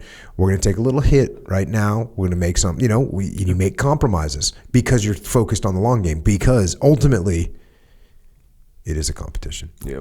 Well, it is a competition. Sure. Not everything's a competition. A lot of it is a collaboration, but most times we collaborate to compete. Yeah.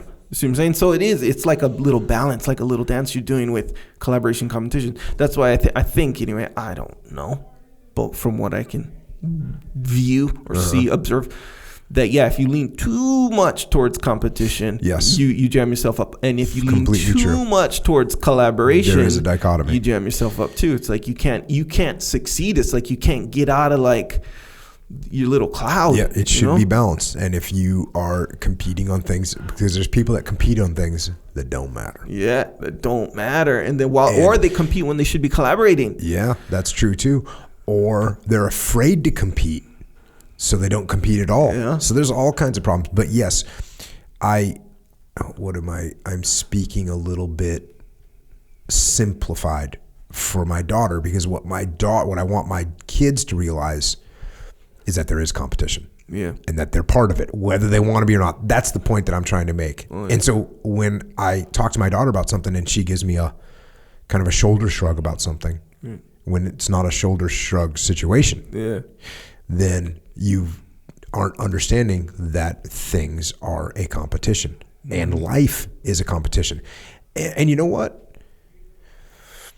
It is hard to say. It's very extreme to say everything in life or life in general or life as a whole is a competition. That's a real extreme statement. And I totally agree with your point. And you are correct that can result in then a bad attitude, and not even just a bad attitude, a bad life. I mean, you can end up, like you said, you can alienate everyone and you can end up alone and you're competing and you're, I beat that person, I beat that person. And now you've lost.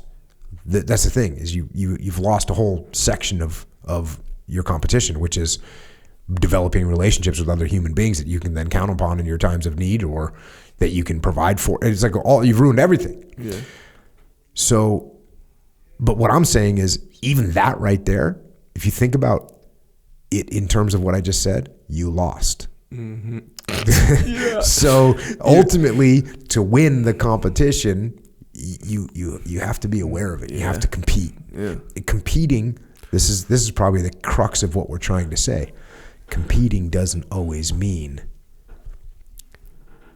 smashing the other person. Yeah. Competing doesn't always mean that. Sometimes competing means actually letting the other person win. Yeah. Yeah. Competing sometimes means compromising because I'm going to win the long game. Yeah. I'm playing the long game over here. Yeah. And you're playing around with the short game. You beat me. Luck. Hey, good job. I'm going to applaud you. I'm going to give you a golf clap. Yeah. Yeah, man, it's true. Because at the end, you can collaborate all you want. But if you have, like how you put it, the long game, which is a really, really effective way to look at it, by the way, with everything. But if you can be collaborating and be the best team player in the whole wide world, but your goal is for your team. You're the team player. Is for your team to win, whatever you're doing. And win, I mean, here's the thing where I think people get emotionally jammed up when they hear like everything's a competition and that shouldn't be like that or whatever. To win in life, meaning they think that like I win, you lose kind of thing. Yeah, that's part of it. Yep. But really, when it comes out, even like just genetically, right? You know how you say, finding a mate or reproducing, whatever. It's like survival of the fittest, right? Darwinism kind of thing. Like organisms compete for mate, compete for this. So it's kind of like that's how it is, It's not like I'm a person, you're a person, I'm going to win and defeat you and you're the loser. It's not that thing. It's like basically you want to be successful. And for most situations, for you to be successful, you have to beat someone out of them being successful. And in order to be successful, you also have to play the game. You also have to play the game by the rules. Yeah. Because otherwise you end up ostracized or in jail, right? Because you could say, I'm going to win. Right. I'm going to make the most money. So what am I going to do? I'm going to steal it from people. I'm going to do immoral things in order to get there. That would be everything's a competition attitude, but it's the wrong attitude. Because you're not going to win in the end. You're going to lose. You're going to be in jail. So you lost. But if you realize that it is a competition and you have to play the rules and you have to win the game, and winning the game means that you are successful in a place where you can help other people and you've got what you need, and that's what we're looking for. Yeah. Yeah. Definite dichotomy with that one. Speaking of dichotomies, going back to the book, it is as possible to be literally blinded by rage as it is to be paralyzed by fear. A prize fighter knows that he can win against a stronger and more skilled opponent if he can rouse his opponent to violent anger in which he strikes wildly and fails to use his science. We see that all the time. You got to maintain your composure in a fight. On the mats, even on the mats of justice. Bro, for the jiu-jitsu. Oh yeah, big time. You know what movie was like the epitome of that was A Few Good Men. Remember at the end when he was when he made him admit to it? Yeah. That's exactly what he did, man. Totally. Took him out of the game, got him all riled up, made him it's bad, man. That was good. You can't handle the truth. That's right. That was a good speech though, by the way. He let the rage and the emotion cause a problem for him. Jammed him up. He could have he didn't have to do anything. No. He just kept his mouth shut, be like, yeah, whatever. Yeah. Didn't do it. Tom Cruise. He played the game really well. Oh, yeah. Knew to attack his emotions. Yep.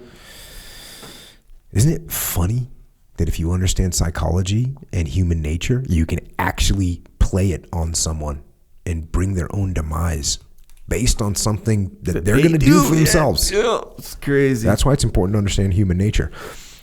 Back to the book. The main purpose behind all the long routine of military training and the preconditioning of troops to simulate battle conditions to drill into soldiers fighting habits so deeply ingrained, so intimately second nature that they will persist in the face of the most overwhelming provocations to rage or panic. Long practice in shooting coolly at a target without undue excitement, without bloodlust, makes it possible for the soldier to shoot calmly at his target when his very life and the safety of his pals are at stake. His hand must not tremble then.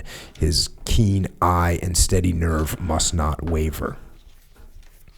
Fortunately, men in civilized society have been trained since early childhood to control and discipline their natural impulses.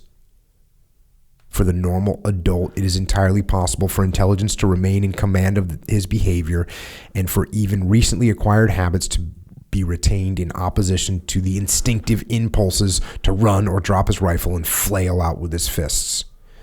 There are many degrees of anger, however, and although the violently enraged individual may be at the mercy of the enemy, a milder form of resentment, of injustice, and calm determination to avenge cruelty can serve to fill men with a fighting spirit that knows no defeat. The difference between this cool anger and rage is like the difference between tempered steel and molten iron. Oh, that's a good one. Like the difference between a raging torrent that destroys blindly and the harnessed power of a Niagara that can be directed intelligently to wipe out the enemy. Such deep and controlled anger is not to be roused artificially by any group of men.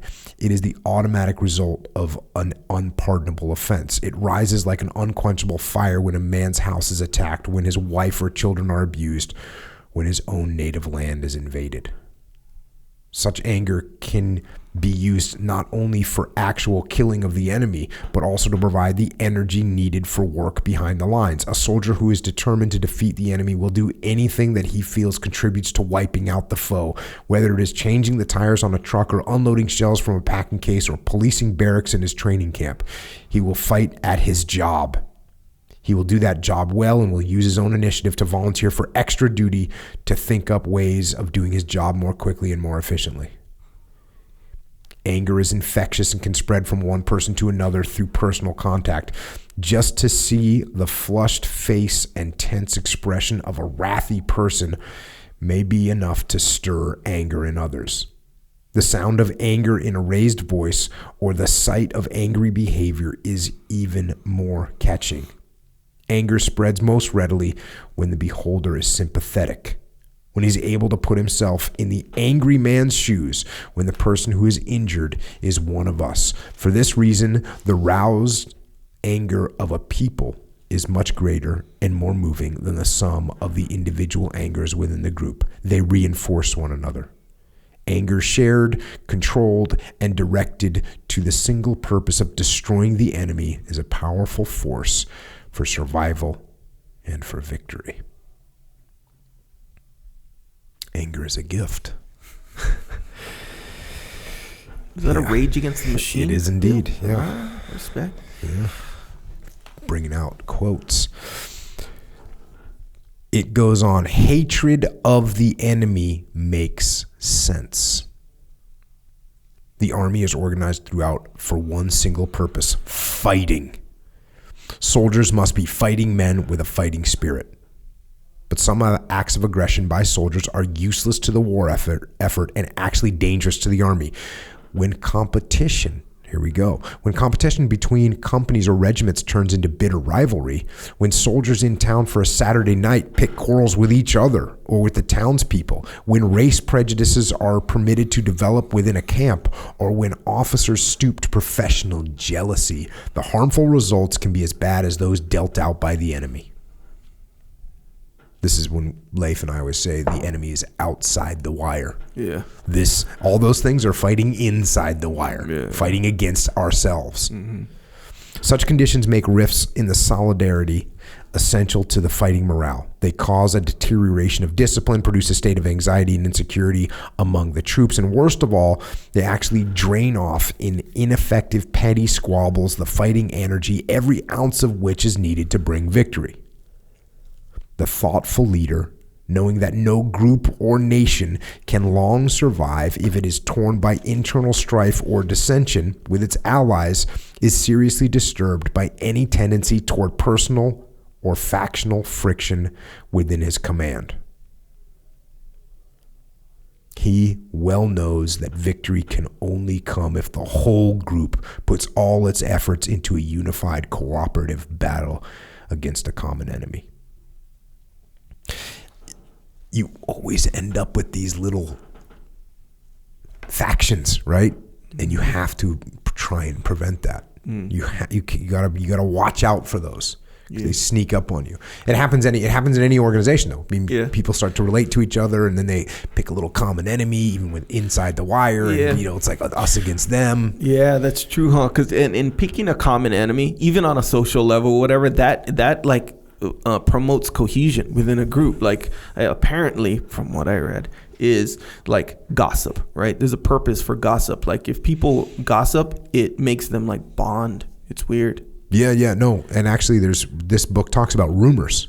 Yeah. And we're going to talk about that. What are the fruitful, ripe terrain for rumors to grow, for gossip to grow? Yeah. But the act of doing it with each other. That's part of the reason. Part of the reason is if you and I need something to connect on, well, we'll just make fun of this guy or we'll talk smack about this guy. Yeah. And we kind of bond, right? Right. If you hate this guy and I hate this guy, bro, we're bros, man. We're in the game. We're in the game.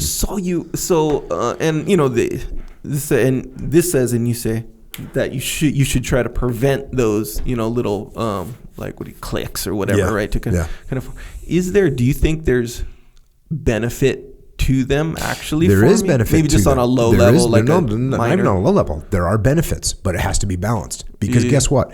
I'm the task unit commander of Task Unit Bruiser. Yeah. I have Charlie and Delta Platoon. I want Charlie and Delta Platoon to be competitive against each other, so that they're pushing to try and make each other, or try and become their best, so they can talk smack to the other guys. We beat you in this thing. We beat you in that thing. Okay, cool. That's positive. I want that to happen. What I don't want is Delta Platoon figures out a good standard operating procedure and doesn't share it with Charlie Platoon because we want to keep outperforming them on this drill, or vice versa. That's what we don't want to have happen. So you've got to balance these dichotomies, yes, and you want to have these little competitive groups. And inside, guess what? Inside of Charlie Platoon, there's Squad 1 and Squad 2. They should compete with each other. And inside Squad 1 and Squad 2, inside Squad 1, you got Fire Team 1 and Fire Team 2. They're competing against each other. And then inside that fire team, you got 2 swim pairs. And they're competing with each other. So you want to establish that healthy competition, but what you want to make sure is that it doesn't cross the boundary into sabotage. Right. Yeah, so it's like it has to remain at all times. The little mini competitions or competitive situations have to remain within the boundary of the team goal. Like it can never cross over that, right? Like it has to be. It all has to support the team goal, right? Whatever the main. Yes, we can't ever be taking away from the fact that we have a unified mission to execute and achieve. We can never let anything undermine that goal. Yeah. Ever. Yeah. And that right there, we throw around this term, putting the mission first, right? Yeah. Like, you got to put the mission first. Like, we throw that around. Mm-hmm. But if you think that through to its ultimate end, it is the most powerful force that you can have from a leadership perspective, from the way that you operate and the decisions that you make. Because you look at some decision that needs to get made. Mm-hmm. And if you truly ask yourself the question, okay, how will this move us towards our objective in a positive way? Yeah. If it will, okay, we're moving in the right direction. Sounds like a good idea. If it's not doing that, It's the wrong decision to make. And so it comes time to fire someone. You're firing this person because they talk back to you and they got a bad attitude. Okay, so then you ask yourself, okay, what does this do to our mission, our ability to execute our mission? Right. Well, the guy's a turd and he doesn't know his job well and he's been slacking off. Mm-hmm. Okay, and no one likes him. Guess what? He's getting fired. Yeah. But okay, wait a second. I don't like him. I don't like him because he rubs me the wrong way. I don't like him because he's got a big ego, which means he's brushing up against my big ego, which is making me hold it against him. Yeah. And by the way, he's come up with a couple ideas that were better than mine, and I resent him for that. And by the way, he's asked some questions during my last brief that were really hard for me to answer. He kind of put me on the spot, right? So all these things. And so I rack those things up, and now I put together my little clique. I start saying, hey, he does this, and he did this on this op, and all of a sudden I got a reason. Yeah. And now I need to ask myself, okay, am I furthering the mission? If I get rid of him, who's going to replace him? He has experience. Who's going to replace that experience? Yeah. He's another body. Who's going to replace that other body? And so if you make your decisions based on what's good for the team, by the way, what's good for the team is what's good for the mission. You have a team to accomplish the mission. If your team is dysfunctional, you're not going to accomplish the mission. Yeah. If your team is destroyed or part of your team is lost, you can't accomplish the mission. So if you really truly look, is what I'm doing accomplishing? What about your family, right? Your family mission is to provide for your family and take care of your family. Mm-hmm. When you start looking at things from that standpoint, hey, I really want to get this new car. Yeah. Right? I really like this new car. Sure. Okay, we know that that's an emotional decision. Yeah. Buying cars for most people is an emotional decision, myself included. Yes. Americans, it's not even just Americans, people love cars.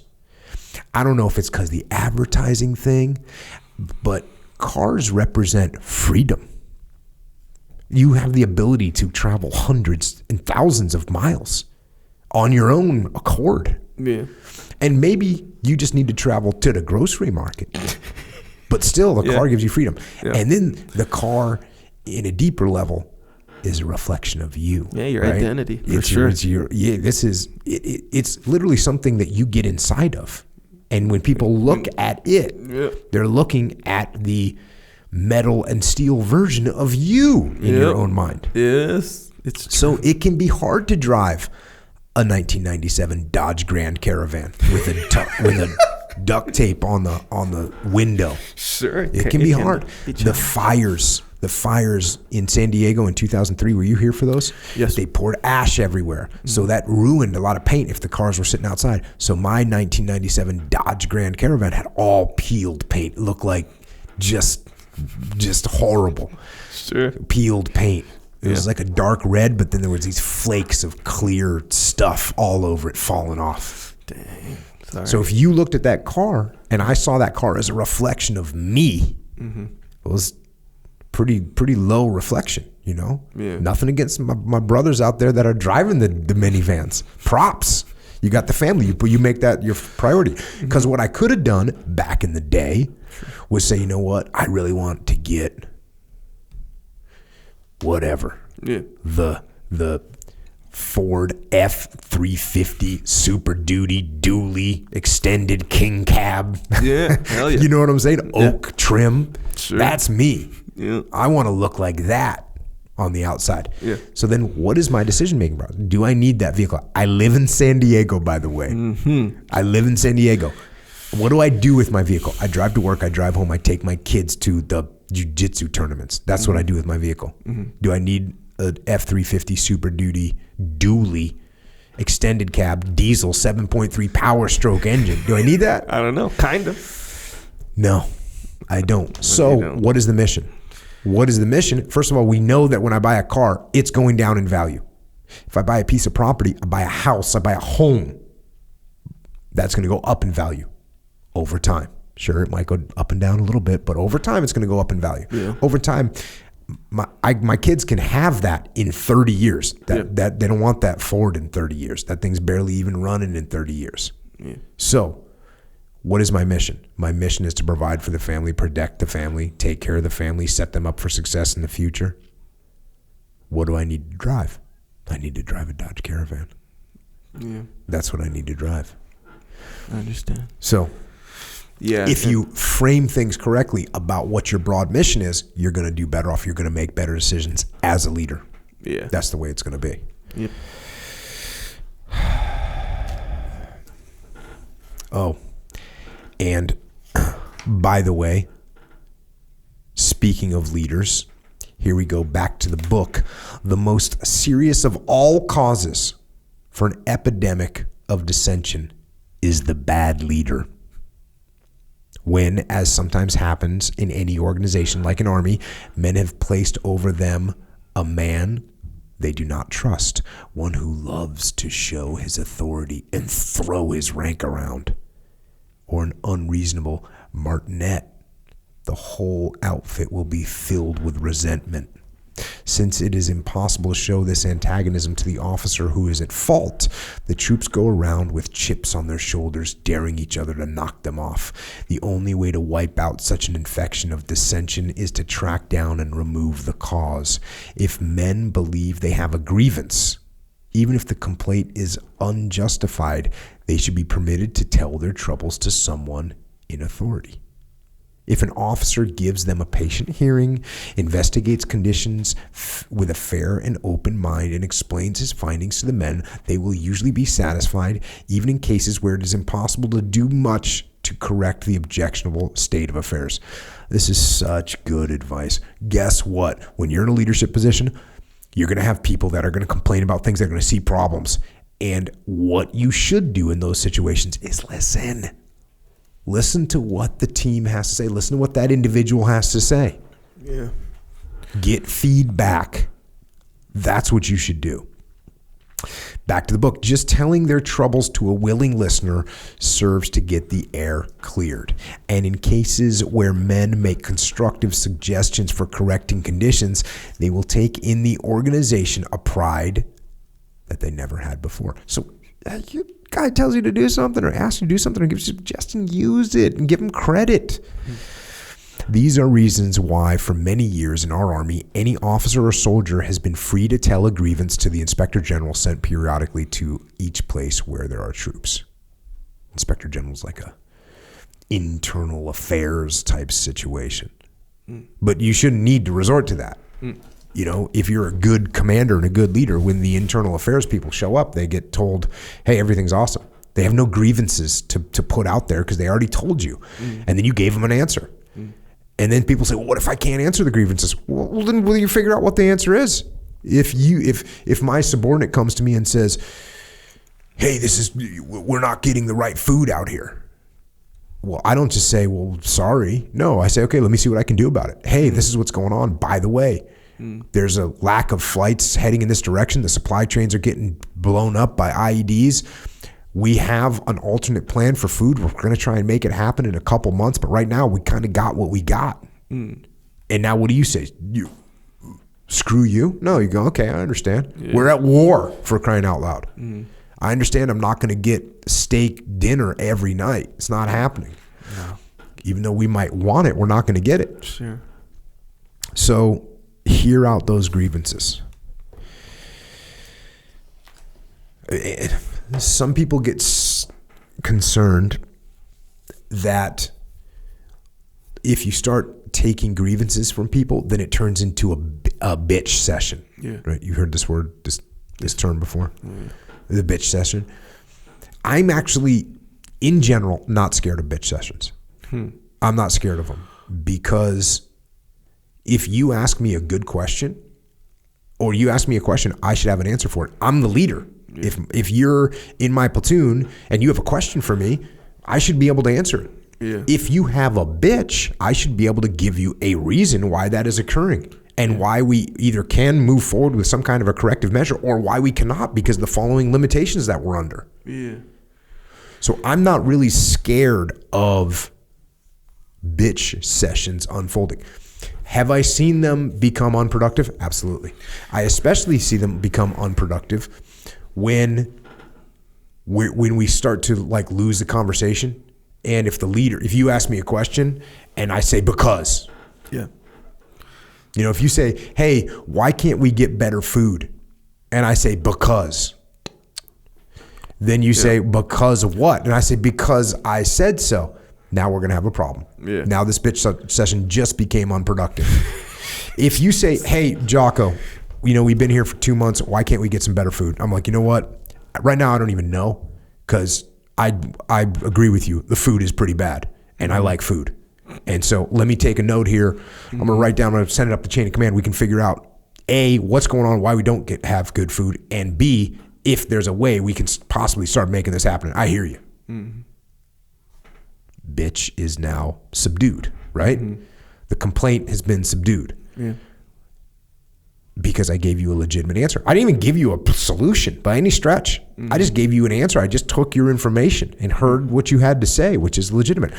I've seen people where they send up a complaint and they get subdued, but then the leader doesn't follow up on the complaint. Yeah. Like, I don't follow up and actually go up the chain of command and say, why aren't we getting better food? Yeah.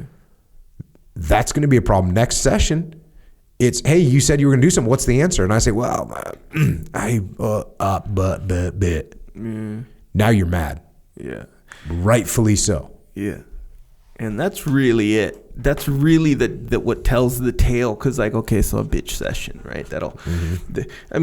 Along with complaints come what I think is more important than, like, the complaint or the issue that's complained about. More important is the motivation to complain. So let's say the food is junk, right?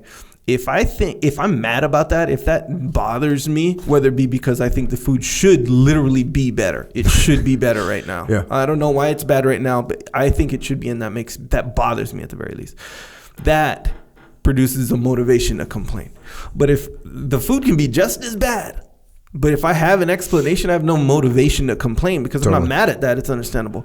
So a bitch session will develop when those motivations to complain are maintained or escalated. So, like, if you're like saying, why?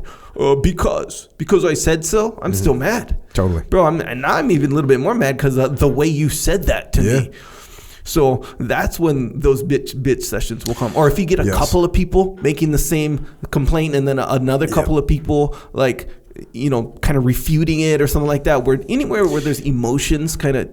And one key factor that you brought up is the building up, right? Yeah. If you're constantly communicating with your people, then the bitch sessions don't build up. It's when you decide, when you lock yourself in your own vacuum and you don't listen to what anyone has to say, and then once every 6 months you go, hey guys, we're going to have a Q&A. If you guys have any questions for me, you guys can come and you guys can ask me your questions. Well, these guys have been brewing up questions for the last 6 months. They got some questions. They got some questions, boy, and they're going to hit you with them hard. So if you want to prevent the bitch session from getting out of control, guess what? Communicate with your people more often. It'll take that question about why is the food so bad. By the time it's 6 months deep and that guy's been eating crappy food for 6 months, there's almost no solution that you can provide that's going to be good for him. And by the way, you wasted 6 months of trying to find a solution, so that's just wrong. So you're already starting off with in a really negative situation. So communicate with your people a lot. Don't be afraid. If people say, what if they ask me a question I don't know the answer to? Cool. You say, hey, let me write this down and let me run this up the chain of command and find out what's going on with that, because I don't know the answer. What if they ask me a question that I don't like the answer to? Yeah. Right? I don't like this. I don't like what I've been told. Wait, you as the leader? So I'm as the leader. Okay. And someone says, I get told, hey, you're not getting food because we prioritized one of the other platoons. Okay. And they're getting all the steak, which, by the way, would never happen. Yes, but sure. If they did that, and then someone says, hey, why are we getting this bad food? And I go, well, it's because they gave it to the other platoon. I wouldn't say, I would answer the question truthfully, which is like, listen, this is what's going on right now. Mm-hmm. For some reason, they gave the other platoon all the steak. Believe me, we have no greater champion for steak in this platoon than me. Yeah. I am personally flying to see the boss, and I'm going to figure out what's going on. We will get steak. You know what I mean? As opposed to just being mad or not wanting to give the answer or trying to hide it. I don't know what's going on. I don't know why we're not getting steak. You know why you're not getting steak. Tell everyone. Yeah. The more open you are. And of course, there's a dichotomy to this too, because we can go too far in telling the truth. We can tell people the truth about things that they don't need to know about, right? Yeah. So you do have to be careful about that. Mm-hmm. you have to be careful. You have to be judicious in telling the truth. You have to make sure that it makes sense in accomplishing the long-term mission. If I tell everyone that we're not getting food because we got cut off and we're out here on our own and we have about 3 days worth of food and water, and by the way, we're not going to live and we're all going to die. Yeah, so we should be happy with this kind of junk food. That's not going to help my mission. Yeah. Now I could turn that into something that says, listen, well, here's what's going on right now. We're cut off, and here's the mission that we're going to undertake to make this happen. It's probably not a great example, but I think we all understand that there's times if you screw up a video, if you put a video together for me and it's got the worst Christmas music to the video. Another terrible example, by the way. I don't just drop the hammer on you and say you suck at editing, even though I kind of think that at the moment. Yes, Instead, I say, hey, I like what you put together. Maybe can you explain why you did this music selection? Because for me, it's a little bit different than what I would expect. Sure. Yeah. Thank you for that.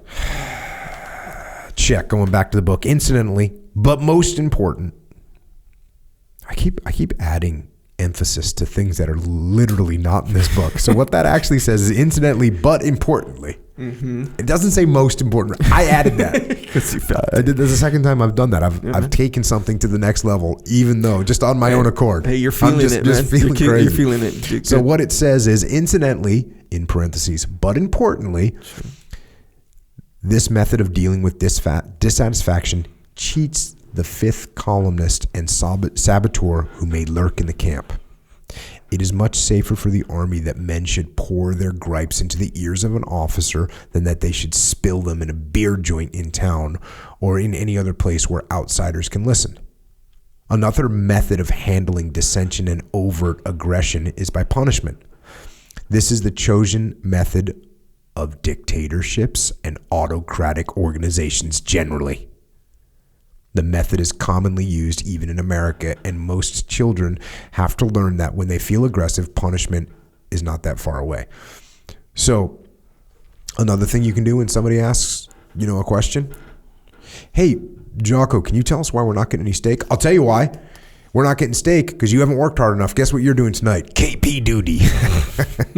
Or whatever. Like when I punish you for asking a question, that's like what autocrats do. Dictators do that.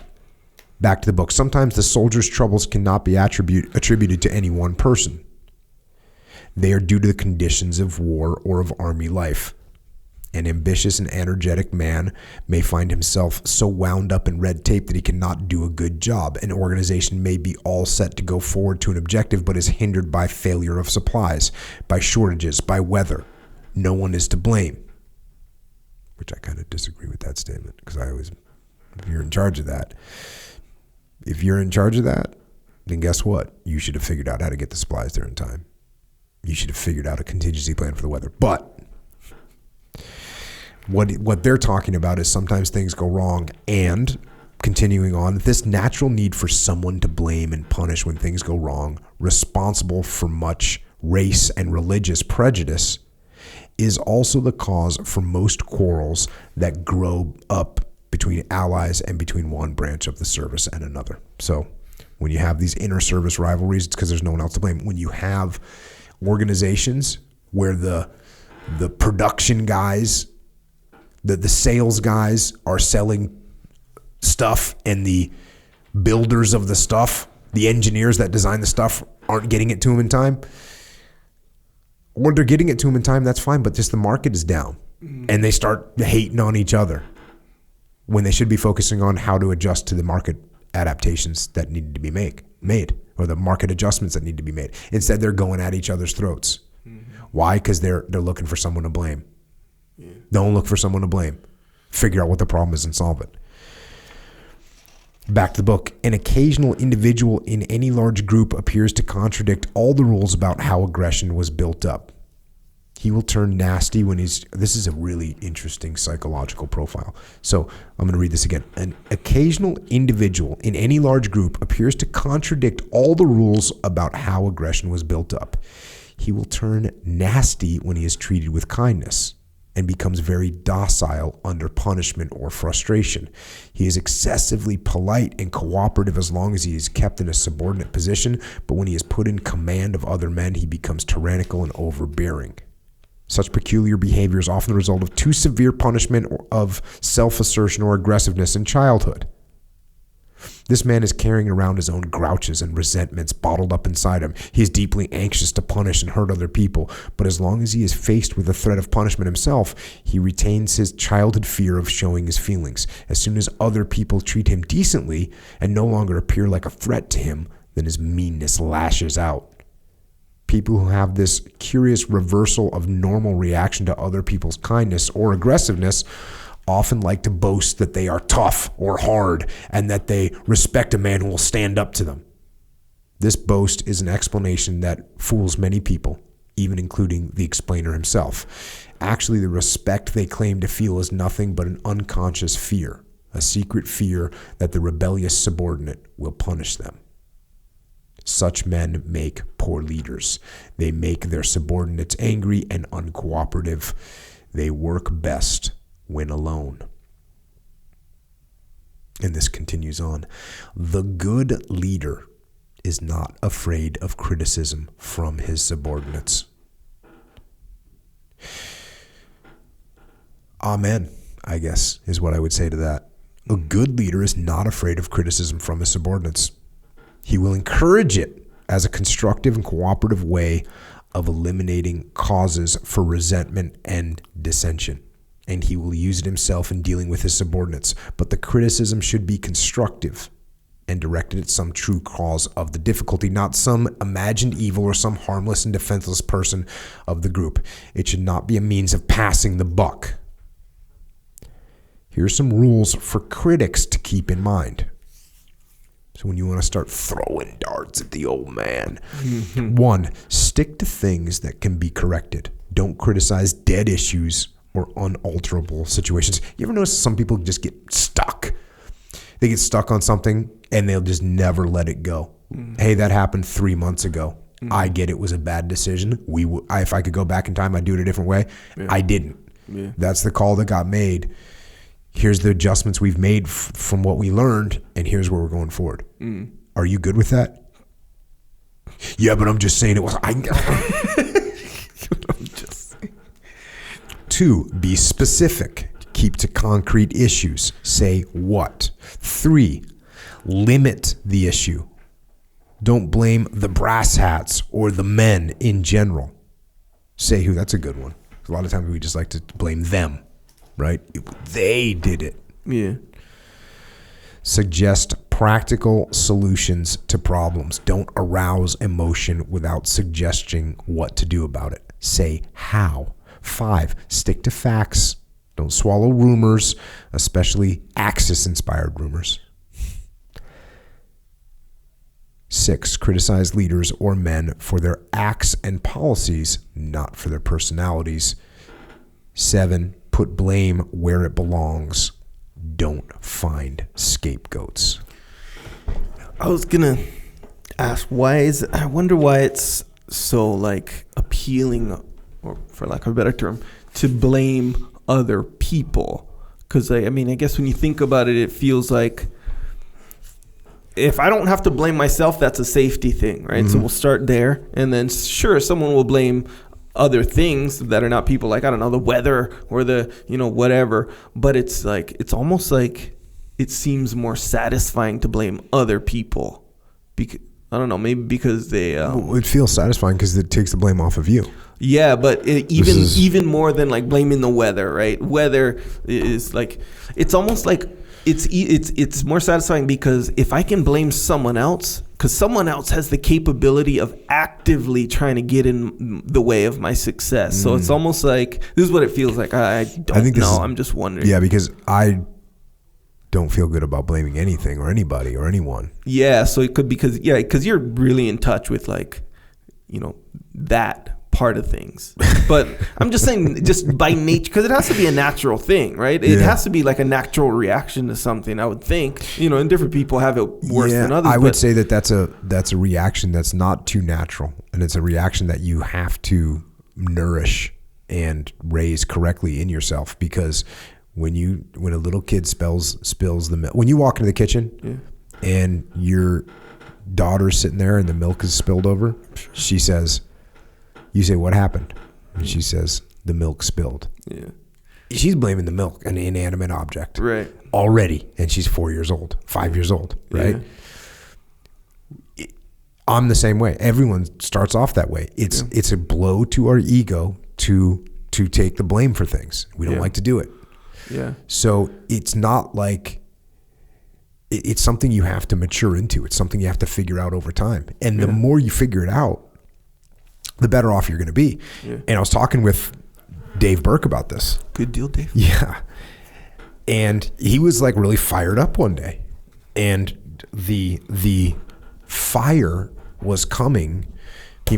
I forget even how we got on this topic. Actually, I do think we were talking about a client that we have at Echelon Front, and he was trying to explain to them that everything, like trying to explain to the boss, the CEO, everything is your fault. Everything. And the guy's like, no, I get it. But yeah, sure. No, everything. No, I get it. No, I'm all about extreme ownership. I get it, man. That's a great book. And, I'm definitely taking ownership of what's going on here. But, and there's always a but. But the market, but the guys that I hired, but the person that I partnered with, but the person I bought the company from, but it goes on and on. But the real estate that we leased, it just goes on and on. Yeah. And guess what? If none of those are your problem, none of those are your fault, guess what? You're never going to fix any of them. Mm-hmm. So the idea that this stuff is 100% your fault, 100% your fault that's going on in your team, it's hard to get that through your brain, anyone's brain. Yeah, it's weird. You ever, when you're a kid or something, or whether you witness someone else do this or you do it, where it's like, let's say you lost something, right? And sometimes the first reaction, who took my whatever? What do you mean who took it? That's a seal curse. Oh. So the seal curse, if you lose something, as soon as you say, hey, who took my, or hey, somebody stole my, as soon as those words come out of your mouth, it's going to appear in front of you. You can actually do it. Like to find something that you've lost, you just blame someone, and you'll find it immediately. Yeah, that's probably my earliest memory in the SEAL teams of hey, don't blame people. Is that right there? Yeah. Because if you can't find your Sekimar life jacket or whatever, somebody took my Sekimar. Oh, there it is. There's the Willink stencil, the JKO stencil is on that one right over there. It was underneath another one. Yeah. But yes, that's something that we all do. But it's like a natural thing to think because so I have these slippers at home. Do you mean flip-flops? No, that's the thing. They're Nike. Because in Hawaii we call flip-flops slippers. Slippers, yes, exactly. But these are slippers. Okay. They're kind of like you can just fly in and out of, like when you're walking and whatever. And so flip-flops, like if let's say you're wearing flip-flops or thongs slippers, right? That's what flip-flops are. So they're not that, because if you're wearing socks, which I have been recently because it's kind of chilly, but weak. So I'll wear socks, so you can't just slide in and out of flip-flops with socks on. Not that good, if I'm gonna take out the trash or something like this. So anyway, I have these slippers that are real comfortable too. They're like just regular Nike like slippers, whatever. So when I can't find them for a moment, there's literally like 6 or 7 places that are far away from each other, by the way, in my house, that 6 or 7 places that they could The struggle is real. Yes. Echo Charles. My slippers are located far distances inside my own house, but they're really far apart. Okay. So the point is, I look in place number 1, they're not there. Place number 2, they're not there. I automatically go, my wife was wearing my slippers, or someone grabbed my slippers. That's like the thing. Even more so than the 4 or 5 other places that I could have easily, so that's why I think it's a natural thing. It is a natural thing. Yes, you are correct. To blame somebody. I've been saying that for the whole time you and I have been doing this podcast. It's a natural thing to blame someone else. Yeah. That's why this idea of extreme ownership, of actually taking ownership of the problems that you have, is very important. Yes. And it's hard to enact. It's not comfortable. Yeah, there's no one, and even when people read the book and they listen to every podcast and they talk about it with their troops, even then it's very easy to slide into an excuse and you blame someone or something else. And the problem with those excuses are they don't ever solve themselves. Yeah. They don't fix themselves. You can control you. So take control over everything. Take ownership of everything so that you can make them the way that they should be. What's the dichotomy in this? That's why we wrote Dichotomy Leadership, because some people took that and said, okay, well, I'm just going to do everything myself. Yeah, I'm just, Jocko's going to own everything. So now I'm going to, you know what, Echo, send me a script for the video you're making right now. I want to review it, right? Yeah. Look, send me what's it called when you like draw the pictures? Send me a storyboard for your next video. Ownership. No, that's not what I'm talking about. There's a balance. Yeah. So this you have question, to keep it. You have to keep it balanced. So this question you might not really care about the answer. So is it easier to blame another person or just something else, like something that's not a person? This was your original point. Yeah. And to me, it's the point is doesn't moot. Matter. I feel equally horrible. I actually feel more horrible blaming another person. You seem to feel better about blaming another person. No. I feel worse. I feel bad. I'm with you. Okay. Whether you believe me or not, blaming like something other than yourself, it does feel really, really whack. Yes. It's really whack. And that's kind of the rule now. I think after like 4 to 6 months of like dealing with you and this stuff, it's like it became like a rule subconsciously or whatever. It's so easy to identify when other people do it too. Yes, when fully. People are like, well, I was. Yeah, and you feel it in yourself, even if you have the thought, like you feel it. But so I was thinking, wondering, and I guess it doesn't matter, right? Because the rule is the rule. But is it easier to blame a person because it's more comforting? I'm saying by nature. No, it's easier to blame a thing because then it's free. There's no guilt involved. The weather was bad. That's why we failed. Well, the weather doesn't get mad at you whereas I'm like, hey, Echo screwed up and dropped the ball. That's why we failed. You are going to be mad at me. The weather's not going to, hey, you got a flat tire. That's why I'm late. You should have left earlier. No. You're like, that's me taking ownership. Yeah. You know? But it's easy. But wouldn't it be more comforting to be like, hey, someone flat. Like, let's say you walked out to your car and your tire was flat. Yeah. It'd be more comforting if someone was actively trying to get in your way. Because it seems more like, okay, that's why I got defeated by this situation, because someone was actively doing it. I think to me, saying, hey, I walked out, there was a nail in my thing. Yeah. Now, you might take that one step, but somebody left a nail. Yeah, see what I'm saying? No, I mean, I wouldn't. I don't think I would. Maybe I would. I don't know why you're sweating this distinction. Don't blame other people or other things. That's what you do. You don't blame other people or other things. I'm reveling in the understanding. Don't revel in it. Just do, huh? Just take action. Yeah. You're right. Check. And you know what? We're going to wrap for today. We haven't even covered one of the main reasons why I'm covering this book. We haven't even got to yet. So if we haven't even gotten to it yet, I don't want to jump into it right now because it's good. This is a book where I'm highlighting entire pages.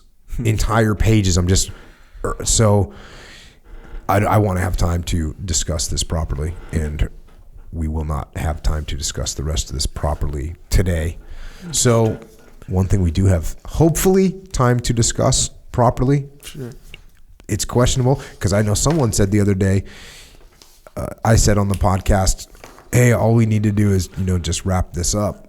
And they looked at their podcast player and there was 47 minutes left. So it took you 47 minutes. I'm blaming you. Yes, I know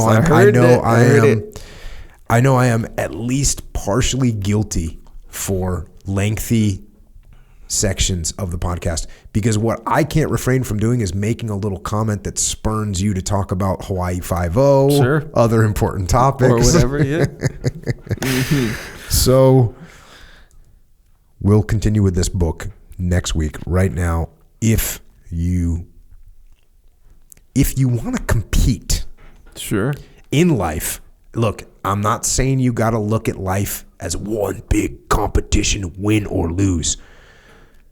But I'm saying you should at least consider that that's kind of happening, whether you want it to be happening or not. Okay. In that view, mm-hmm, you want to get on a path of victory, a path of discipline, a path of winning.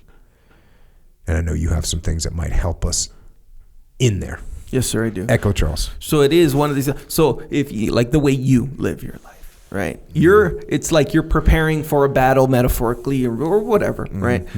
Sure, you're not competing with me or with whatever in every single little thing, right? In fact, a big part of what you do is collaborate with me. True. Good Collaborate point. with other people. But that's so we can win. So we can win, exactly right. And in addition to that, if you wake up just one moment and you're in the heated competition of whatever, you're going to be more prepared to win. Yes. You know what I'm saying? Cool. If you put yourself in stressful situations, you'll be more prepared when the real stress comes. Oh, yeah. Yeah. So let's say jiu-jitsu, for example. Good right? stressful situation you can put yourself right into. Yeah. So on a daily basis. And think about this too, where, the whole collaboration, competition, balance goes.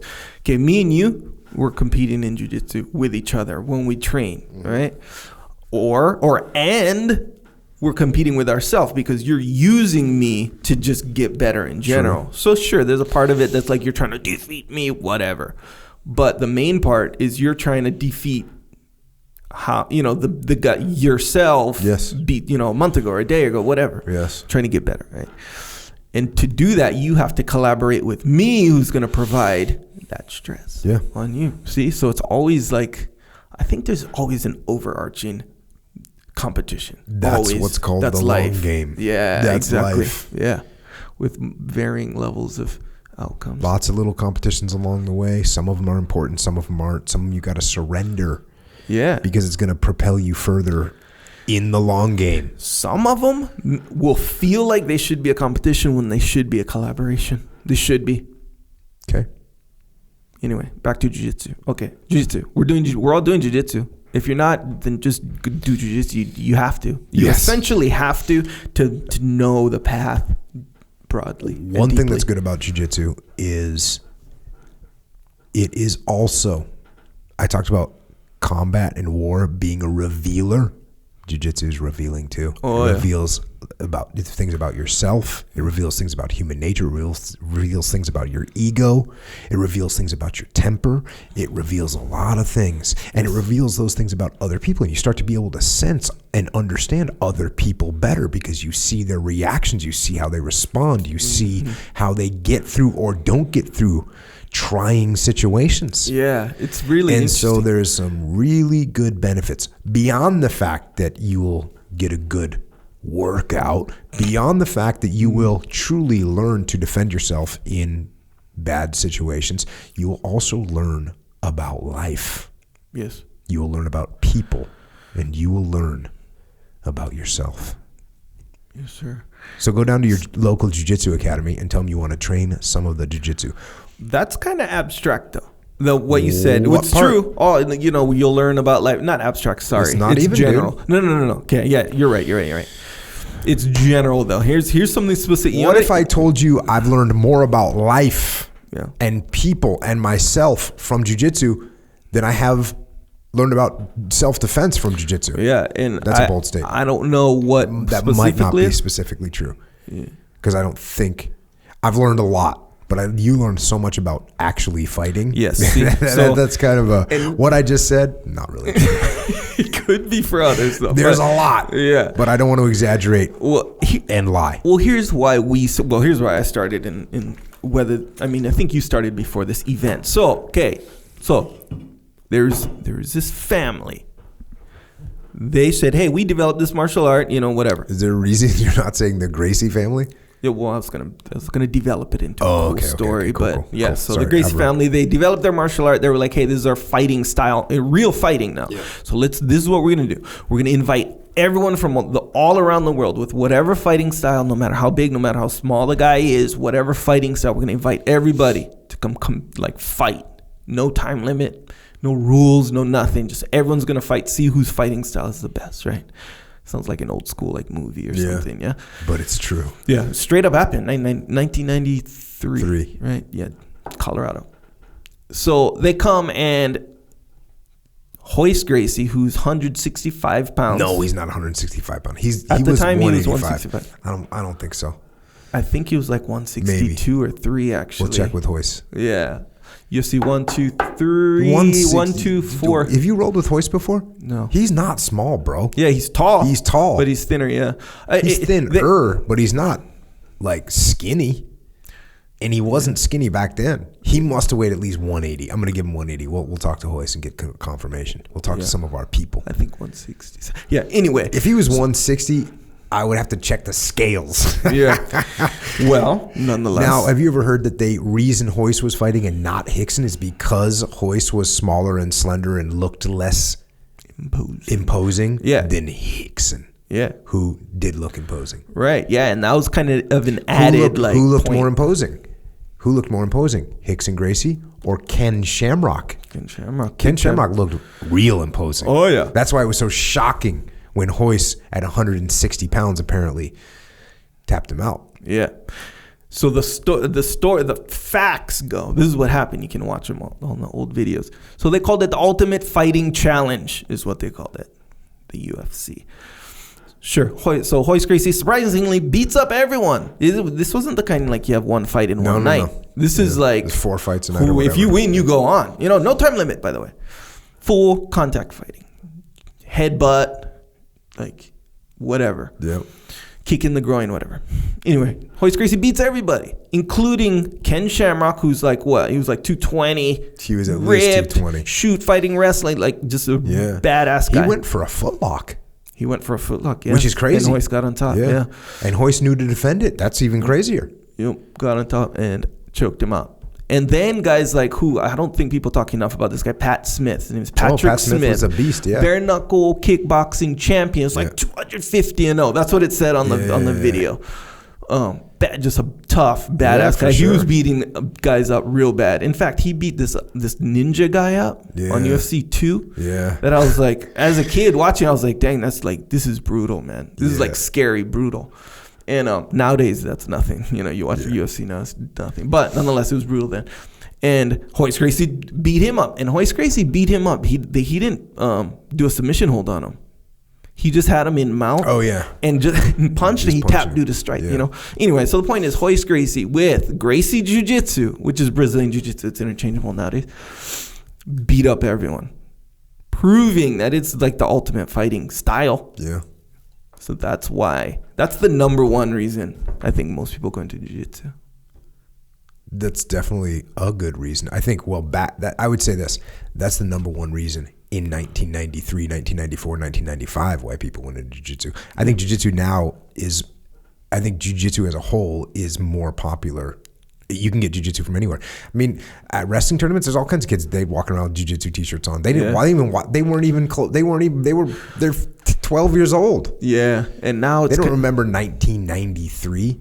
Think about something that happened, 20 years before. What year were you born? 77. Think of something that happened in 1957. I can't think of one single thing. And that's what I'm saying. No. That's when the first UFC happened to these kids, 20 years before they were born. Yeah. They don't remember it. It's not even a thing. But what they do remember is like, oh, some kid down the street knows how to fight.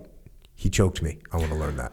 Yeah, well, if they're watching Ultimate Fight Night last night or the other night or whatever, and they saw Crone Gracie choke out the guy in UFC in the first round, someone's going to join jiu-jitsu because of that. Anyway. That is true. Yes, that was true. A beautiful display of jiu-jitsu from Crone Gracie. Yeah, and that always feels good because it's a reminder. Because it's easy like now because everyone knows jiu-jitsu, varying levels or whatever in UFC. But when you get a guy who's like so good at jiu-jitsu, every once in a while, like and Damian Maia would do this too, where they'd remind everyone like how powerful if you're just really good at jiu-jitsu and the other guy doesn't quite have those elements or whatever. It reminds me of that. Dean Lister. He reminds me of that a lot. Yeah, for sure. Nonetheless, we're all doing jiu-jitsu and we need a gi. What gi do we get? We get Origin gis, made in America. Yeah. From the cotton all the way up to the gi, made in America for jiu-jitsu. Not many other our martial arts as well, just for jiu-jitsu specifically. Not Aikido.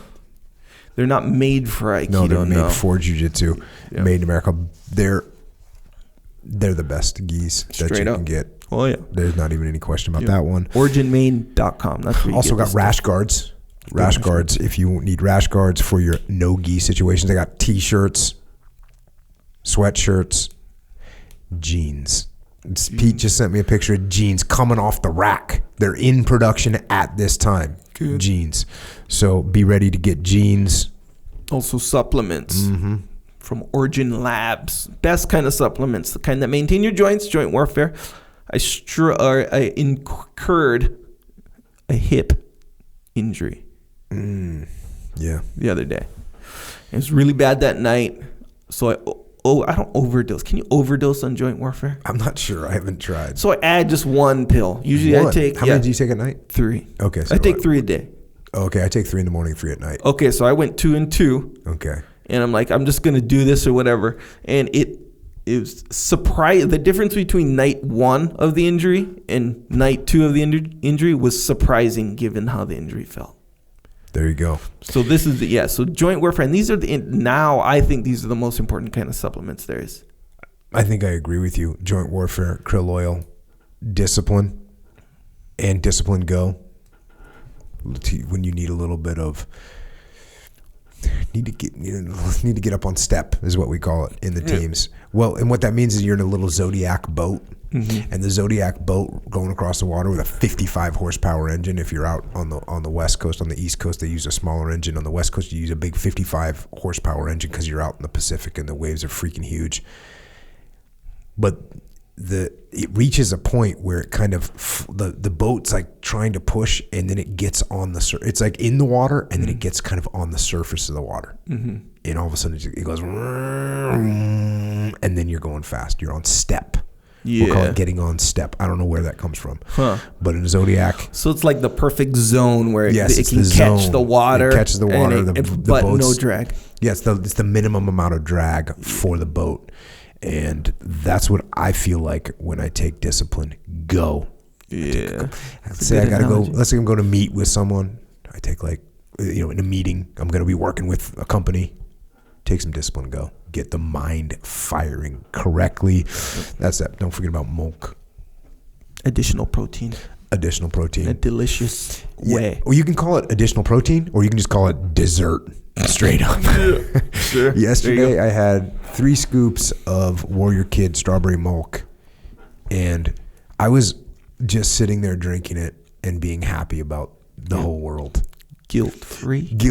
But the whole world. But can a beverage make you happy to be alive? Yes. Yeah. Warrior Kid strawberry milk can make you can make you happy to just be in the world. And just be looking and be sipping on it and having a whole big cup, and you're just every sip is you're not even what's the word? You're not even rationing yourself at all. It's just blatant sipping, just free form, just as much as you can put in your mouth, like just beautiful strawberry milk. Yeah, and I'm really getting crazy now where I'm really scatterbrained. I'm like peanut butter, milk. Oh right, with the flavors. Mint. Yeah. So, anyways, that's that. Very good. All that stuff is at originmain.com. Also, Jocko has a store. It's called Jocko Store. And that's where you can be on the path for sure. Be on the path. Requirement. But if you want to represent while on the path, go to jockostore.com. Got some cool shirts on there. More rash guards. Yep. More representative of the path specifically. Some hoodies on there, some hats. Yep. Truckers hats specifically, or Flex Fit. Whatever you like, bro. Both. However you want to represent. And here's the thing. Look, I don't know if I'm going to put zip up hoodies on there. I don't know. I think so. That might not be your thing. They better be so thick. Maybe they'll be that thick. the whole world stops and says, If I was in somewhere cold, I would wear that. That's what the whole world will say. Because actually that makes sense. If you go ultra thick with the zip up, and the reason you want zip up is because you got other clothes on. It's awkward taking it on and off overhead. That's why you got the zip. Because it's a real heavy duty. I prefer the zip, light or heavy. Yeah. But you prefer the pullover, as you indicated at one point. I like the pullover if we're talking about, medium weight. Yeah. But if we're going ultra heavyweight, which no one has showed me ultra heavyweight, I want to see ultra heavyweight. I want something that actually is hard to pick up, kind of. Like physically heavy. All right. Yeah. Well, nonetheless, I think I'm gonna go with some zip up stuff for Jocko's store. A good one. That's what I think. I don't know. I'm brainstorming. As you brainstorm that, let me see the samples and let me talk to the producers of the fabric. Okay. So I can make sure that it is the heaviest and most durable and warmest fabric. All right, I will. I promise. All right, there it is. It's again, it's at jockostore.com. Go on there. If you like something, get something. Good way to represent while you're on the path. Also, Jocko White Tea. If you are a tea drinker or not a tea drinker, still drink Jocko White Tea for various reasons. So I gave some of this to my neighbor.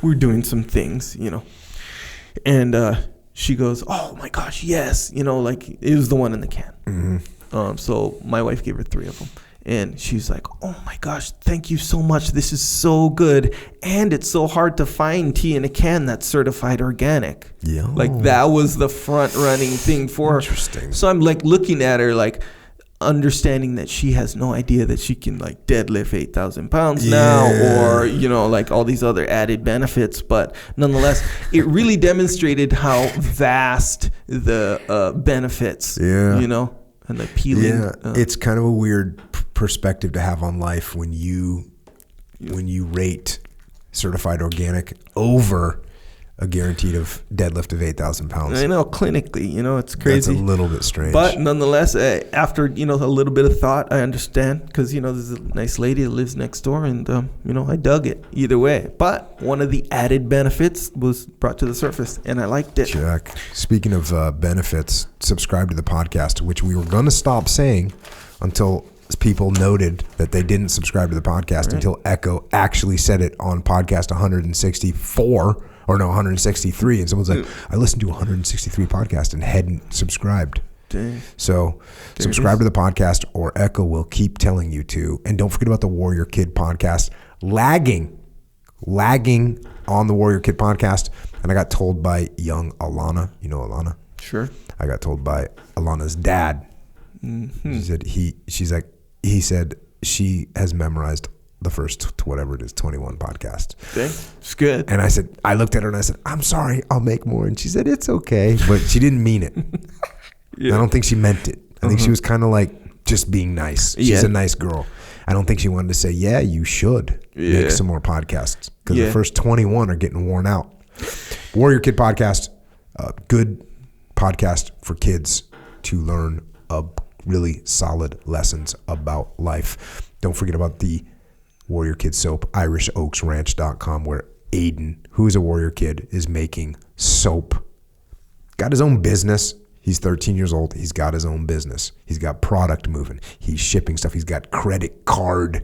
What is that thing called? The credit card system. Oh, like the point of sale deal. Point of sale system running. You're 13 years old. Dang. Got a point of sale system running.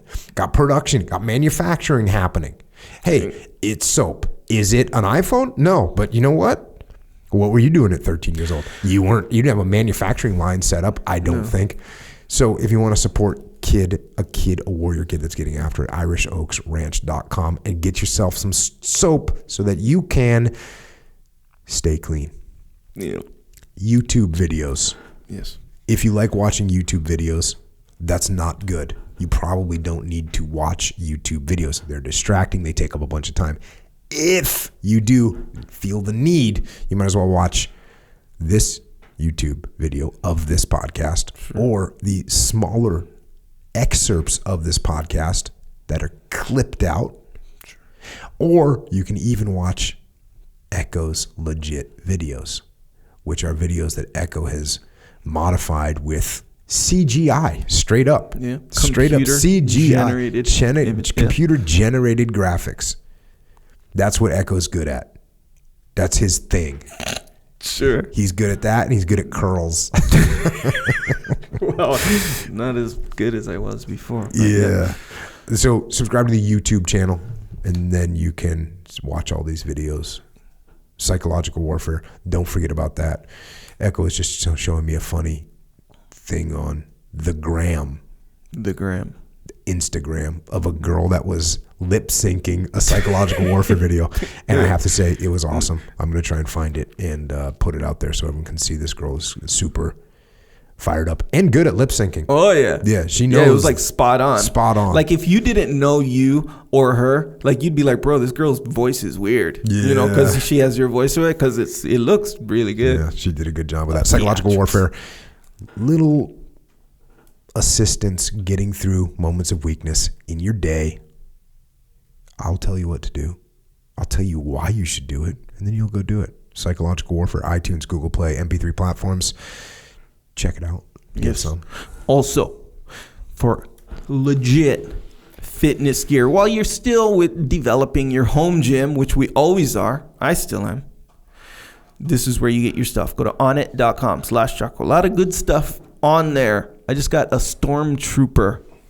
Oh, wait, I told you this last time. Yes, you did. Okay, so I made a mistake. So Stormtroopers are not clones. Stormtroopers are like individual humans. Yeah, that they raise from kids or whatever. Oh. Clones are the clones from the Clone War, who came from Boba Fett or Jango Fett, one of them. Once again, bro, you're out of my league. You're out of my element. Well, I was talking I got scolded by my brother and various people for not knowing my Star Wars. Jade Charles jumped on you like you just... He was literally listening to it in my presence. I didn't know he was listening to it. He paused it. He's like, brah. And I'm like, one of these, kind of like your wife's like, he was like that kind. Yeah. And I was like, yeah. And he's like, these Stormtroopers aren't. And he was mad. Nonetheless, I still got the Stormtrooper kettlebell, which has nothing to do with any clones. It's just dope. And it's a kettlebell, which is good for, you're working out and stuff. Anyway, I got it from Onnit. That's where they have the best kettlebells, the best stuff. Go on there, get something from there. It's really good stuff. Onnit.com/Jocko. We also have some books. What kind of books? Well, books for reading, I guess you might say. Yep. Mikey and the Dragons. How'd you like Mikey and the Dragons? Outstanding. How often do you read it? So it's not on any kind of rotation, but I've read it 3 times to the children, yeah. And did they support? Yeah. So, what's funny? They not only do they like reading it, they like watching the video, and I'm working on the whole book video. Yeah. So when I work on it or whatever, I'm not always uninterrupted. We'll say that. So they'll see me working on that. Then I get constant interruption because they want to watch it. They want to see it. But I dig it because it is fun. Yeah. It's really good book. Mike and the Dragons, little lessons for kids in that book. It's probably meant for a little bit younger ages than the other kids' books I've written, Way the Warrior Kid and Way the Warrior Kid 2, Mark's Mission. And now we have Way of the Warrior Kid 3. I'm trying to get that up for pre-order on Amazon. The subtitle is Where There's a Will. And some challenges presented to Mark in this latest book. Mm-hmm. Thankfully, Uncle Jake is around to guide him and show him the path. Also, we got Discipline Equals Freedom Field Manual. It explains all the people that ask, what's your workout? What did you eat? What time did you sleep? All those questions are all in there. Mm-hmm. And then all the questions that are, how do you get out of bed? How do you, when you want to procrastinate? What do you do when you're tired? What do you do when you're angry? What do you do when you're afraid? All those questions, and put all those questions in one big book. It's called the Discipline Equals Freedom Field Manual. And it's a book that you can give to someone and they will be happy. Sure. And they will get more from the book than just a good read. Yeah. They'll get a little shift in their perspective in life, and they might even, hopefully, get themselves heading down what we like to call the path. Yep. The path of discipline. I think you were right about that when you say that it's like the book that you sort of wish you had. Oh, for sure. Like I would say maybe not when I was like a teenager, because I don't think I would have the capacity to accept, this kind of, but like young adulthood, maybe like 23-ish. Yep. that'd be like, man. And what's crazy is I've got people that are 54. Yeah. One of the coolest things was I met a woman at the muster. She was like 55 years old. And she was all excited. She saw me and she's like, hey. And I was like, hey. And we were working out. And we got done with the workout. Oh, you started in the gym or something? No. In the PT in the morning. muster. Yes. And she says to me, she says, you know why I'm here? And I said, actually, I have no idea why you're here or how you got here. And she was in Costco or Walmart or Target and saw the Discipline Equals Freedom field manual. And she just looked at it and said, I'm buying this. I don't even know what it is. I'm buying it. Got home, opened it up, read it. Next day, gets up 4:30 in the morning, starts working out. Like, that's what we're talking about. From zero. This is a person that doesn't know anything about me, about the podcast, about any of the other books. Just that one book, picks it up and says, I'm just going to get this. Yeah. And she was fired up. She lost weight. She's just crushing things. So that's a good book to get for yourself. It's a book that I read. Keeps me on the path.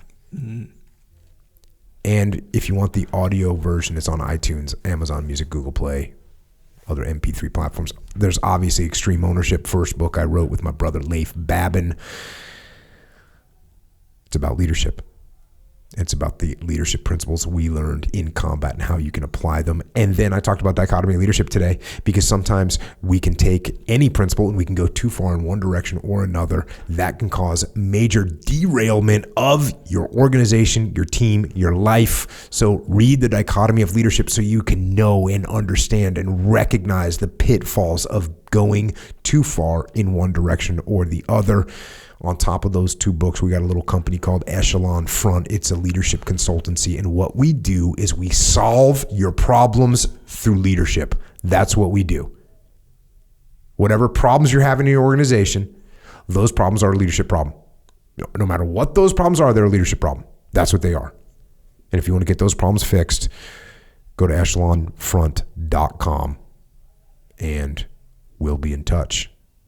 Also, the muster, which is a leadership conference 2019. We got May 23rd and 24th in Chicago. We got September 19th and 20th in Denver. We got December 4th and 5th in Sydney. All of our shows we've ever done have sold out. These are going to sell out too. If you want to come to them, go to extremeownership.com and work it out. EF Online, just launched EF Online in January.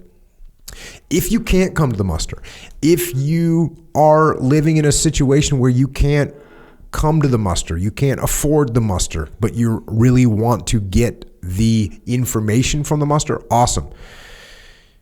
You liked Extreme Ownership and you want to get more out of it, awesome. You like listening to the podcast and you want to dig a little deeper, awesome. All those situations is why we made something called EF Online.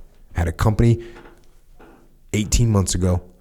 Guy said, hey, I want you to train everyone in my organization. I said, yeah, do it, no problem. And then I was like, wait a second. How many people do you have? 87,000 globally.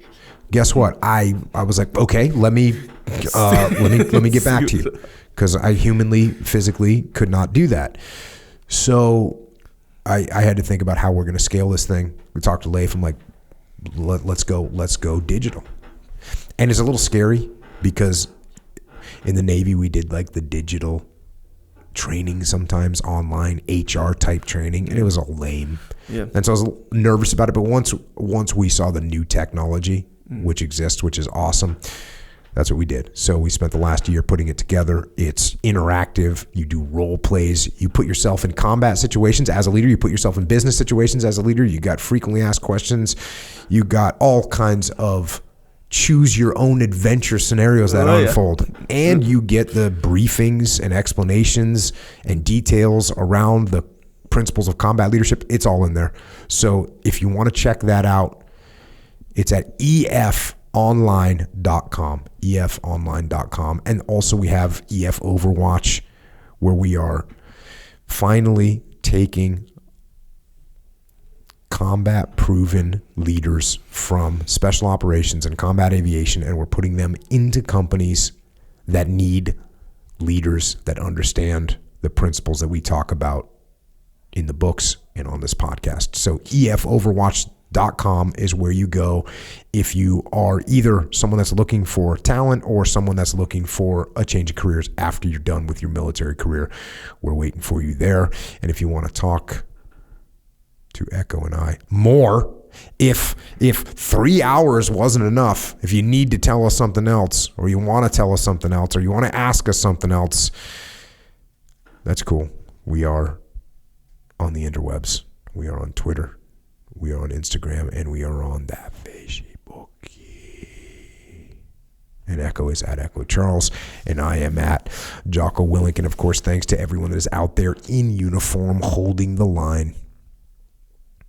Our military personnel, police and law enforcement, firefighters, paramedics, EMTs, correctional officers, border patrols, all you first responders. Thanks for everything that you do to keep our safety and security intact. And to everyone else that's out there listening,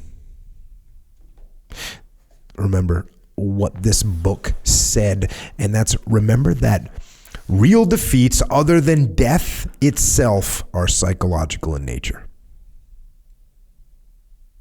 And that the important contests in life itself are psychological in nature. So know who you're dealing with. Know who you can count on. Know your enemy and what his strengths and weaknesses are. And most important, know yourself. Know your own nature so you can avoid the pitfalls that we are all susceptible to. Know yourself so you can stand up in any situation and keep getting after it no matter what. So until next time, this is Echo and Jocko.